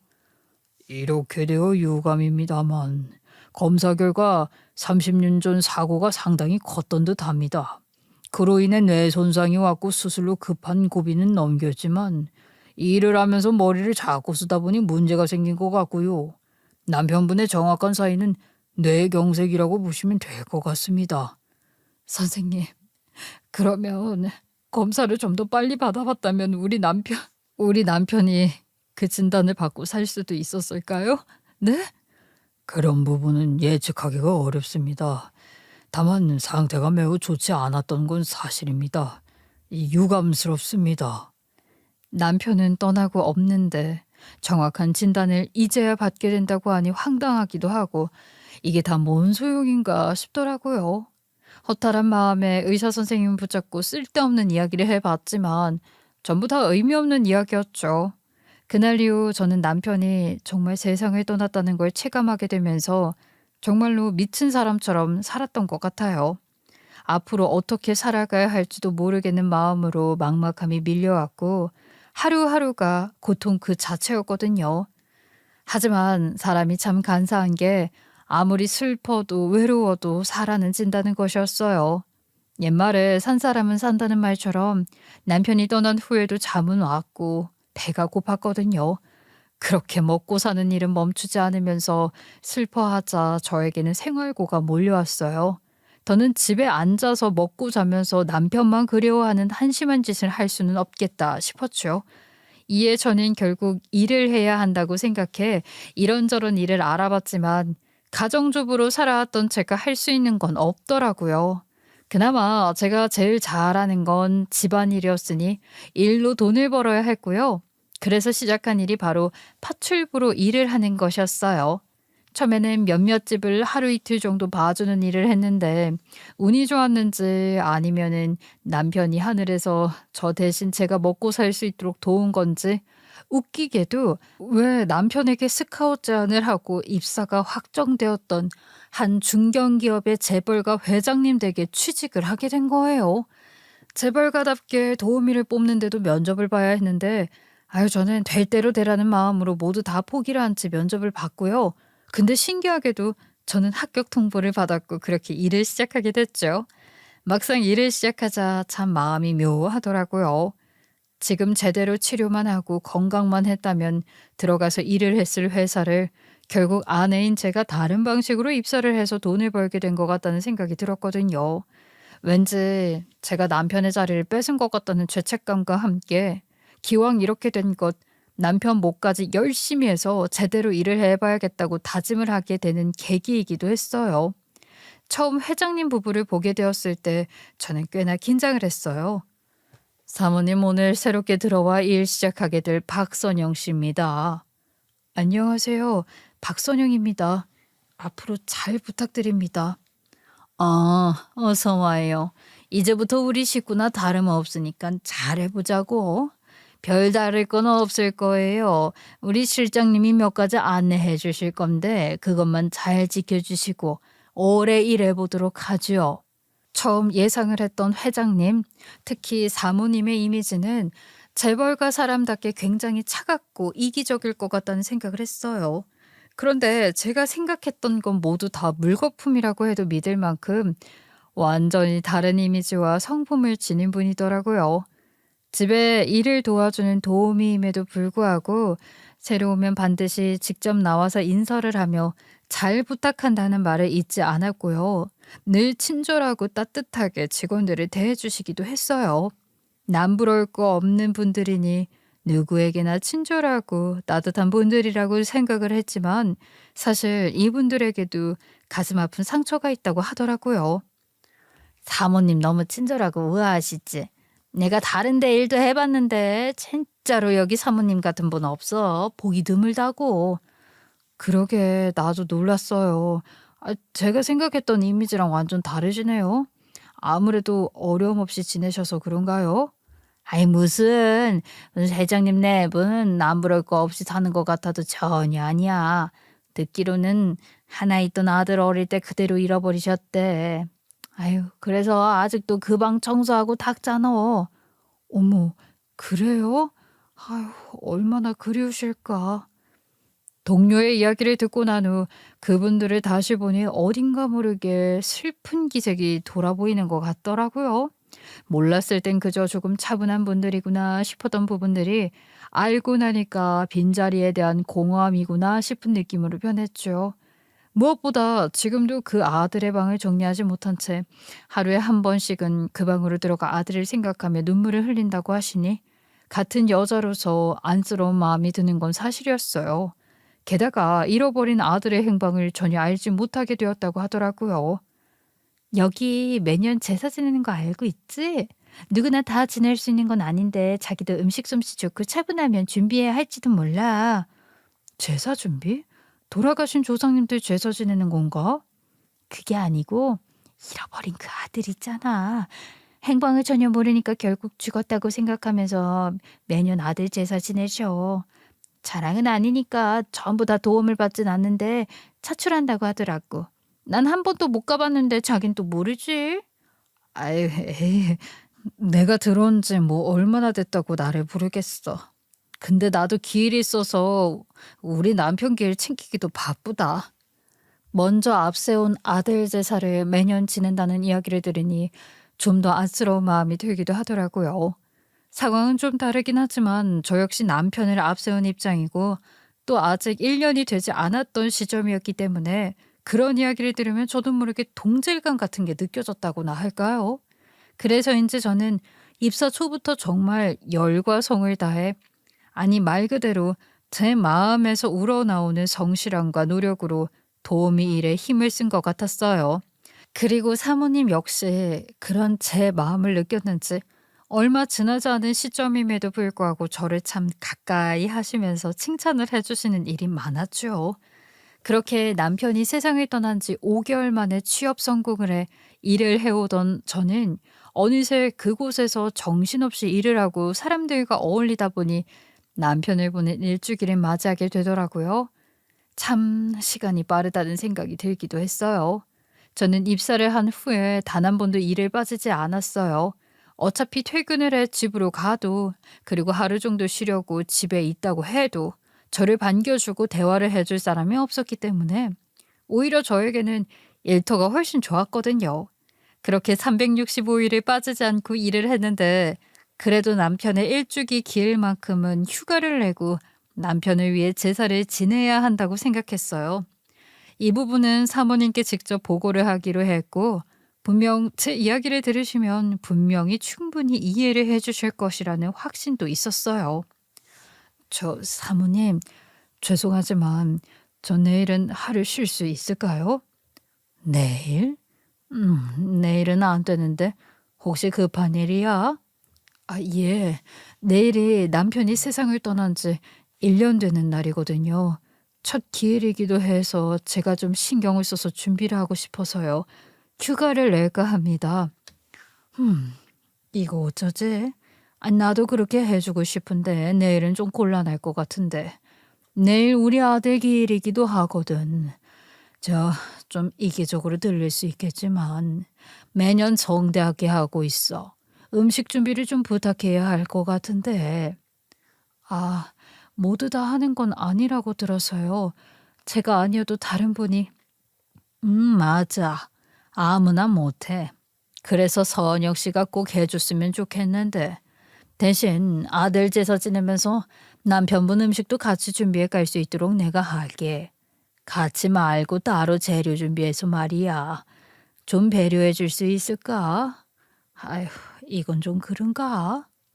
동료에게 이야기를 들은 대로 세상을 떠난 아들의 제사 준비는 아무나 할 수 있는 게 아니었고 매우 적은 인원에서 준비를 하는데 사모님은 제가 한 요리를 몇 차례 먹어본 후에 저 역시 제사를 위해 준비 부탁을 하려고 했던 것 같더라고요. 직장 생활이라는 게 이런 건가 싶은 마음이 들면서 저 역시 마음이 좀 좋지는 않았어요. 하지만 그래도 사모님께서 저희 남편 음식도 따로 준비를 해준다는 말에 그런 배려를 받았기도 했고 저 역시 집에서 혼자 하기보다는 여기서 좋은 재료로 해가면 남편에게 더 좋지 않을까 싶기도 하더라고요. 그래서 고민 끝에 사모님의 뜻을 따르기로 했어요. 그렇게 함께 제사 준비를 돕게 되었죠. 적은 인원이 준비를 하지만 정말 많은 양의 음식을 하다 보니까 제사 준비는 정말 강행군이었어요.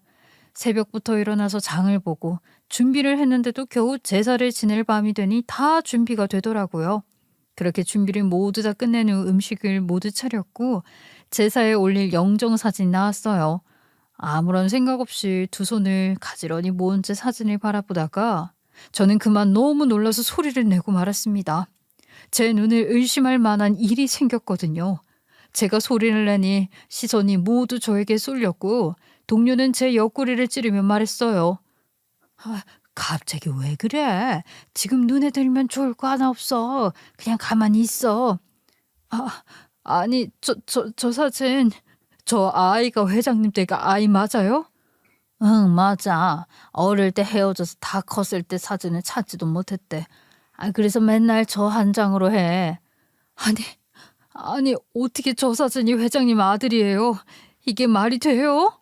아니, 근데 이 사람이 오늘 왜 이래? 평소에는 점잖은 사람이, 좀. 제가 제사 준비를 하는 엄숙한 과정에서 큰 소리로 당황을 한 듯 이야기를 하자 동료가 눈치를 줬지만 그 또한에 저는 신경 쓸 겨를이 없었어요. 그 영정 사진 속 아이는 아무리 봐도 1년 전 저만 둔 채 먼저 세상을 떠난 제 남편의 어린 시절 얼굴이었거든요. 남편이 가지고 있는 유일한 어린 시절 사진을 제가 간직하고 있기 때문에 헷갈릴 이유가 전혀 없었어요. 분명히 제 남편 얼굴이었거든요. 아무리 눈을 비비고 다시 쳐다봐도 영락없는 남편의 어린 시절 사진의 모습에 전 이내 손이 덜덜 떨리기 시작했어요. 그리고 아까부터 저를 말리던 동료는 저의 이상한 모습을 보며 놀란 듯 또다시 이야기를 했죠. 선영 씨, 왜 그래? 갑자기 몸이 안 좋아? 어? 아, 저 잠깐만 휴게실 좀 갔다 올게요. 아셨죠? 저 찾으면요. 잠깐 어디 갔다고 해줘요? 동료의 걱정스러운 질문에 저는 동문서답을 하듯 지금 당장 직원 휴게실을 다녀야 할 것 같다고 이야기를 한 후 서둘러 뛰어갔어요. 그리고는 제 사물함을 떨리는 손으로 열고 그리고 난 후 가방 속의 지갑을 급하게 열었죠. 그 지갑 안에는 남편과 제 결혼 사진을 포함해서 남편의 어린 시절 사진까지 모두 다 담겨 있었거든요. 급하게 안쪽에 넣어둔 남편의 어린 시절 사진을 꺼냈고 그 사진을 뚫어져라 바라봤어요. 제가 아까 본 영정사진 속 그 아이와 닮은 구석이 있는 게 맞는지 확인을 하기 위해서였어요. 다시 눈을 씻고 쳐다봐도 분명히 영정사진 속 아이와 제가 가진 남편의 어린 시절 사진이 똑같았거든요. 이렇게 되자 이상하다는 걸 느낀 저는 이 일을 그대로 넘어갈 순 없다고 생각했습니다.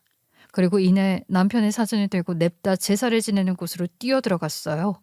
급하게 달려오자마자 제사상 앞에서 무릎을 꿇고 제사를 지내시는 사모님이 보였고 저는 고민도 하지 않은 채 사모님께 향했어요.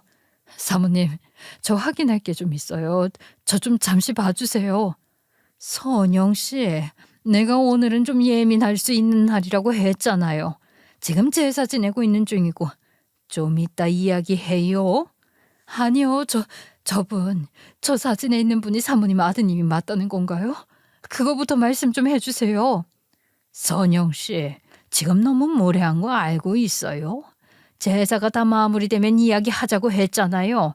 지금은 사모님은 제 막무가내식의 이야기에 불쾌하신 듯 이야기를 하며 저에게 이야기를 하기 위해 일어났어요. 그리고 그 타이밍에 맞춰서 저는 제가 손에 꼭 쥐고 온 제 남편의 어린 시절 사진을 그대로 사모님에게 내밀었죠. 분명 이 사진을 보면 저만 이상하게 느끼는 게 아닐 거라는 확신이 있었거든요. 그러자 사모님은 처음에는 조금 짜증이 난다는 표정으로 작은 한숨을 쉬며 저를 바라보더라고요. 그리고는 이내 말씀하셨죠. 아휴, 선영 씨, 급한 일이라는 게 지금 우리 아들 사진 문제인가? 내가 여유가 없다고 말했잖아요. 이게 뭔지 모르지만 좀 있다가 잠깐, 이게 뭐야? 사진이요. 사진. 사모님, 이것 좀 봐주세요. 네? 사모님은 가볍게 제가 내민 사진에 시선을 옮기다가 이내 눈이 커졌어요. 그리고는 눈을 의심한다는 듯한 표정을 하더니 제 손에 있던 사진을 가져가더라고요. 아마 저와 같은 생각을 하신 것일 테죠. 그리고는 이내 사모님은 나지막이 이야기를 하더라고요. 아니 이게 무슨 일이야? 이 사진이 왜 선영 씨한테 있어? 이건 우리 아들인데. 사모님도 이상하시죠? 이상하리만큼 너무 닮았죠? 이거 제 남편 어릴 적 사진이에요. 너무 똑같아서 놀랐다고요. 이게 무슨 일인지 혹시 사모님은 아시나 해서요. 제 말을 듣자마자 사모님은 사진과 영정 사진을 번갈아가며 확인을 하더니 이내 저를 한번 바라본 후에 온몸에 힘이 풀린 듯 주저앉아 버리셨어요. 그리고는 다시 한번 제가 준 사진을 바라보더니 그대로 정신을 잃고 쓰러져 버리셨죠. 어떤 답도 듣지 못했는데 사모님은 그렇게 충격을 받으셨는지 그대로 쓰러지셨고, 사모님이 쓰러지자마자 주변에서는 같이 제사를 준비하던 도우미들마저 모두 다 놀라서 당황을 하면서 사모님에게 우르르 몰려왔어요. 저 역시 갑자기 쓰러진 사모님 모습을 보며 조금 놀란 마음으로 사모님을 부축했고요. 그렇게 제가 가져온 사진 하나로 이 난리가 난 겁니다. 밖에서 계속해 소란스러운 소리가 들리자 양복을 입고 제사 준비를 하던 회장님 또한 밖으로 먼저 나오셨어요. 아니, 오늘은 누구보다 조용하고 차분해야 할 날인데 누가 이렇게 시끄러운 거야? 무슨 일이야? 무슨 일 났어? 짜증이 섞인 말투로 밖으로 나오신 회장님은 나오자마자 쓰러져 있는 사모님을 발견하시고는 빠른 걸음으로 사모님께 오셨어요. 그리고는 비서를 부르면서 김 교수를 부르라고 지금 당장이라고 이야기를 하시더라고요. 그리고는 도우미들의 도움을 받아 사모님을 급하게 안방으로 옮겼죠. 그렇게 몇 분이 흐른 후 돌아온 회장님은 도대체 상황이 어떻게 된 것이냐며 물었고, 동료들은 일제히 저를 바라봤어요. 그러자 회장님은 저에게 와서 이 이유에 대해 물었죠. 저 역시 이 상황이 혼란스러워 그저 멍을 때리며 가만히 있던 중에 회장님의 질문에 일어나 다시 한번 영정사진을 한번 가리키고 또 제가 가져온 사진 한 장을 회장님께 건넸습니다. 처음에는 회장님 역시 도대체 무슨 사진이길래 이 유난인가 싶은 표정으로 돋보기를 낀 안경으로 바라보셨고, 이내 놀랐는지 사진을 떨어뜨릴 뻔 하시더라고요. 그러더니 다시 한번 영정사진을 한번 본 후에 사진을 바라보며 저에게 질문하셨어요. 아니, 어떻게? 이게 다 무슨 일인가? 이 사진을 어떻게 구한 거야? 내 아들이랑 아는 사이인가? 네? 아는 사이? 아니, 그보다 더 깊은 사이입니다. 이 사람은 제 남편이니까요. 작년에 세상을 떠난 남편의 어린 시절 사진입니다. 뭐? 남편? 그보다 이 아이가 살아 있었단 말인가? 작년에 세상을 떠나? 이럴 수가. 그런 그 수많은 날들을 살아 있었고 찾을 수 있었는데 내가 못 찾고 내가 이 애를. 회장님은 제 이야기에 충격을 받았는지 아니면 작년까지 살아있었던 남편을 찾지 못한 게 후회스러운 마음이 드셨는지 그대로 그 자리에 주저앉아서 목 놓아 우시기 시작했어요. 상황은 정말 말 그대로 아수라장이 되었지만 결국 그날 회장님 댁의 아들을 위한 제사는 제 남편의 제사라는 게 명확해진 상황이기도 했죠. 아무리 남편이 세상을 떠난 상황이라고 해도 정확하게 알 수 있는 시그널이 있었거든요. 한참을 목 놓아오시던 회장님은 이내 정신이 드셨는지 눈물을 그치더니 제가 전달한 사진의 뒷면을 확인하시는 겁니다. 맞네. 맞아. 여기 내가 이름을 적어줬었어. 그리고 목걸이에 넣어줬다고. 이거 보니까 정말 내 아들이 맞아. 아니, 이렇게 살고 있었다니. 그리고 내가 못 찾아서 이제는 볼 수가 없다니. 회장님은 남편이 세상을 떠나도 본인이 어린 시절 아들의 사진을 목걸이에 넣어줄 때 써둔 글자를 보며 제 남편이 아들임을 확신하셨어요. 그리고 이내 정신을 차리고 일어나 저를 부르시더니 제사를 일단은 계속 진행을 하셨어요. 결국 제 남편이자 회장님 부부의 자녀인 남편의 제사를 함께 지내야 하는 건 당연했으니까요. 저 역시 아내의 입장으로 남편의 제사상 앞에 서서 절을 해야 하는 건 당연했고요. 그렇게 모든 상황이 다 정리가 된 후에 회장님 부부와 저는 남편의 출생에 대한 비밀을 이제야 비로소 제대로 이해를 하게 됐습니다. 알고 보니 남편은 30년 전 뇌수술을 크게 받게 된 것도 회장님 부부와 관련이 있었더라고요. 그날 함께 시골을 가던 중에 큰 교통사고가 난 상황이었고 그 자리에서 회장님 부부 역시 심각한 부상을 입게 되면서 깨고 나니까 사고 현장에는 남편이 없었다고 하더라고요. 아무리 찾아도 보이지 않는 남편으로 인해 그날 사망을 했다고 생각을 했다고요. 아무리 찾아도 없더라고. 우리가 병원으로 갔을 때에도 애는 없었다고 하고. 그래서 그냥 그날로 세상을 떠났다고 생각하고 계속 제사를 지내왔지. 근데 내가 제사를 지내서 이렇게 빨리 간 게 아닌 건가 싶어 이 마음이 미어지네. 남편은 깨어나 보니 병원이었고 그 당시에는 자기가 누군지도 몰랐다고 하더라고요. 그래서 결국 신원 불명 처리가 되면서 보육원으로 가서 그곳에서 자랐다고 하고요. 성인이 돼서도 기억은 없었어요. 그러니 몰랐죠. 게다가 그 수술로 인해서 후유증으로 작년부터 좀 병세가 심각해지다가 그렇게 세상을 떠났고요. 그 어린 게 기억도 없는데 그렇게 혼자 외롭게 지냈을 거라 생각하니 가슴이 미어지네. 차라리 내가 그렇게 됐어야 하는데 왜 우리 아들이. 회장님 부부는 제 이야기를 듣고는 눈물을 흘리며 슬프게도 우셨어요. 결국 남편과 회장님 부부 모두 다 서로가 서로를 그리워하고 또 살아는 있을까 궁금해하면서도 세상에 존재를 하지 않는다고 포기를 하며 그렇게 지내왔던 것이더라고요. 회장님 부부는 그렇게 그리움만 가득한 채 매년 제사를 정성스럽게 지내주면서 아이를 잃었던 죗값을 속죄하며 살아오셨고요. 이렇게 운명이라는 게 엇갈릴 수도 있구나. 새삼 느끼면서 무려 작년까지만 하더라도 살아있던 남편의 소식을 듣고는 회장님 부부는 무릎을 꿇으며 가슴을 치고 누구보다 서글프게 우셨어요. 그리고는 제 손을 잡고 이야기하셨죠. 그동안 외로운 우리 아들 동반자로 가족으로 살아줘서 참 고마워. 진짜 우리 대신에 그렇게 있어줘서 너무 고맙네. 그런 회장님 부부의 고맙다는 이야기를 들으며 저 역시 남편이 그렇게 궁금해하며 막연히 그리워하던 진짜 가족을 찾게 되었다는 사실, 그리고 이젠 직접 만날 수 없다는 사실이 함께 몰려오면서 정말 복잡한 감정으로 눈물이 흘렀어요.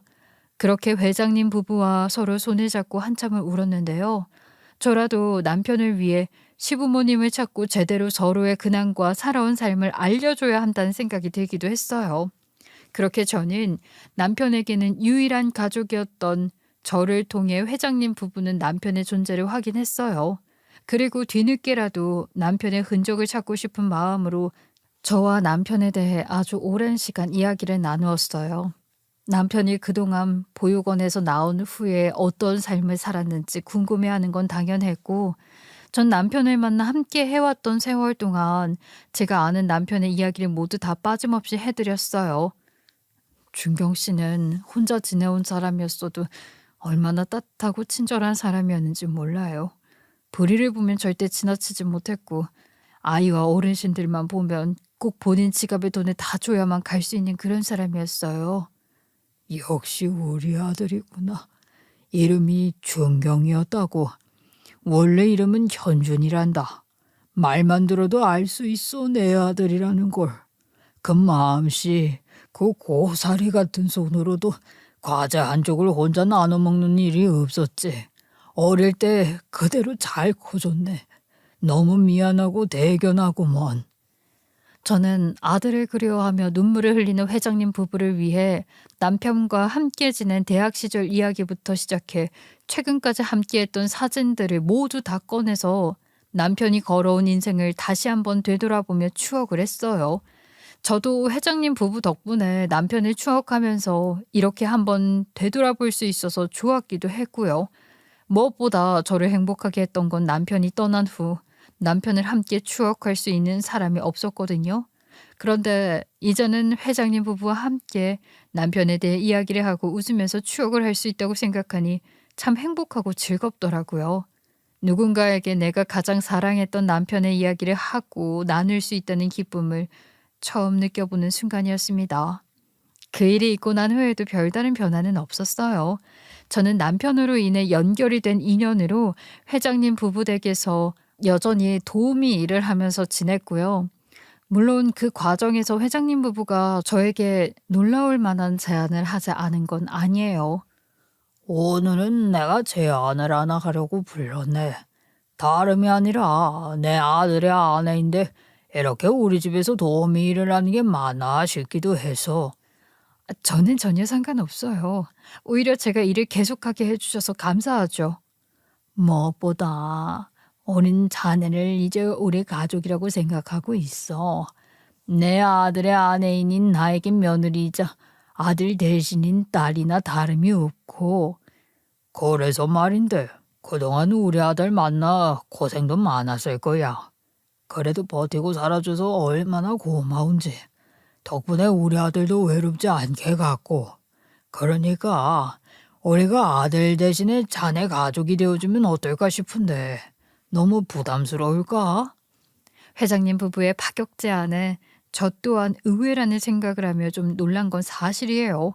하지만 놀란 마음을 내려놓고 진지하게 생각을 해보긴 했죠. 하지만 두 분의 제안을 거절했어요. 감사한 제안이지만 제가 가족이 되는 건 남편에게 미안한 일이기도 했고요. 두 분 제안 너무 감사하게 들었어요. 근데 생각을 해보니까 저는 남편이 아니기 때문에 남편 대신이 될 수는 없을 것 같아요. 대신 남편이 생전에 하고 싶었던 일들에 대해 함께 해주셨으면 해요. 아이고, 아쉽구만. 그래도 지금처럼 이렇게 가깝게 같이 일도 하면서 지낼 수는 있지. 그리고 아들이 하고 싶었던 일들은 내가 당연히 도와줘야지. 아니 뭔지 말만 해. 그렇게 저는 남편이 생전에 했던 일들 그리고 노후에 저와 함께하기로 했던 것들에 대해 하나하나 이야기를 해드렸고 회장님 부부는 남편이 원하는 것들을 대신에 진행하기로 하셨어요. 그 중에서도 남편이 잘한 보육원 후원에 대한 이야기를 가장 먼저 했는데요. 회장님은 그 이야기를 듣자마자 곧바로 보육원을 찾아가 건물을 새롭게 지어주고 정기 후원까지 시작하셨어요. 그리고 또 매달 중 주말 하루는 남편과 함께 보육원으로 가 봉사를 했었잖아요.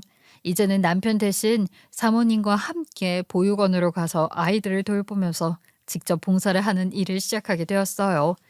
이렇게 가족이라는 딱 떨어지는 정의를 두면서 회장님 부부와 지낸 건 아니지만 남편으로 인해 어느새 남편이 원하는 일들을 해오면서 그분들과 몰라보게 가깝게 지내게 된 건 사실이긴 해요. 남편이 떠난 후 혼자만 남았다는 생각에 외로운 나날들의 반복이기도 했는데 남편이 그런 제가 걱정이 되어서 잃어버렸던 부모님을 보내준 건 아닐까 싶은 생각이 들기도 해요. 지금은 오히려 가족이 새롭게 생긴 것 같은 기분을 느끼며 행복하게 지내고 있고요. 남편의 부재로 시댁이 될 수 있는 분들과 함께 지내면서 봉사도 하고 또 그 집에서 일도 한다는 게 쉽게 보이는 일은 아니라는 걸 저도 잘 알고 있어요. 하지만 우리에게는 남편이라는 그리워할 대상이 공통으로 존재를 하고 또 그 이야기를 나누면서 시간을 보내는 시간이 소중하고 행복한 건 맞아요. 늘 그렇듯 저는 남의 시선이나 생각은 중요하게 생각하는 사람이 아니기도 하고요. 전 앞으로도 이 집에서 도우미 일하면서 돈은 벌 것이에요. 그리고 남편이 생전 남기고 갔던 선행을 이제는 시부모님과 함께 이어나갈 것이고요. 무조건 떠난 남편을 그리며 우울해하고 힘들어하기보다는 누구보다 열심히 살려고요. 그래야 나중에 남편에게 가는 날 저도 당당하게 할 만큼 다 하고 왔다고 말할 수 있으니까요. 누구든 제 이야기를 들어주셔서 감사하고요.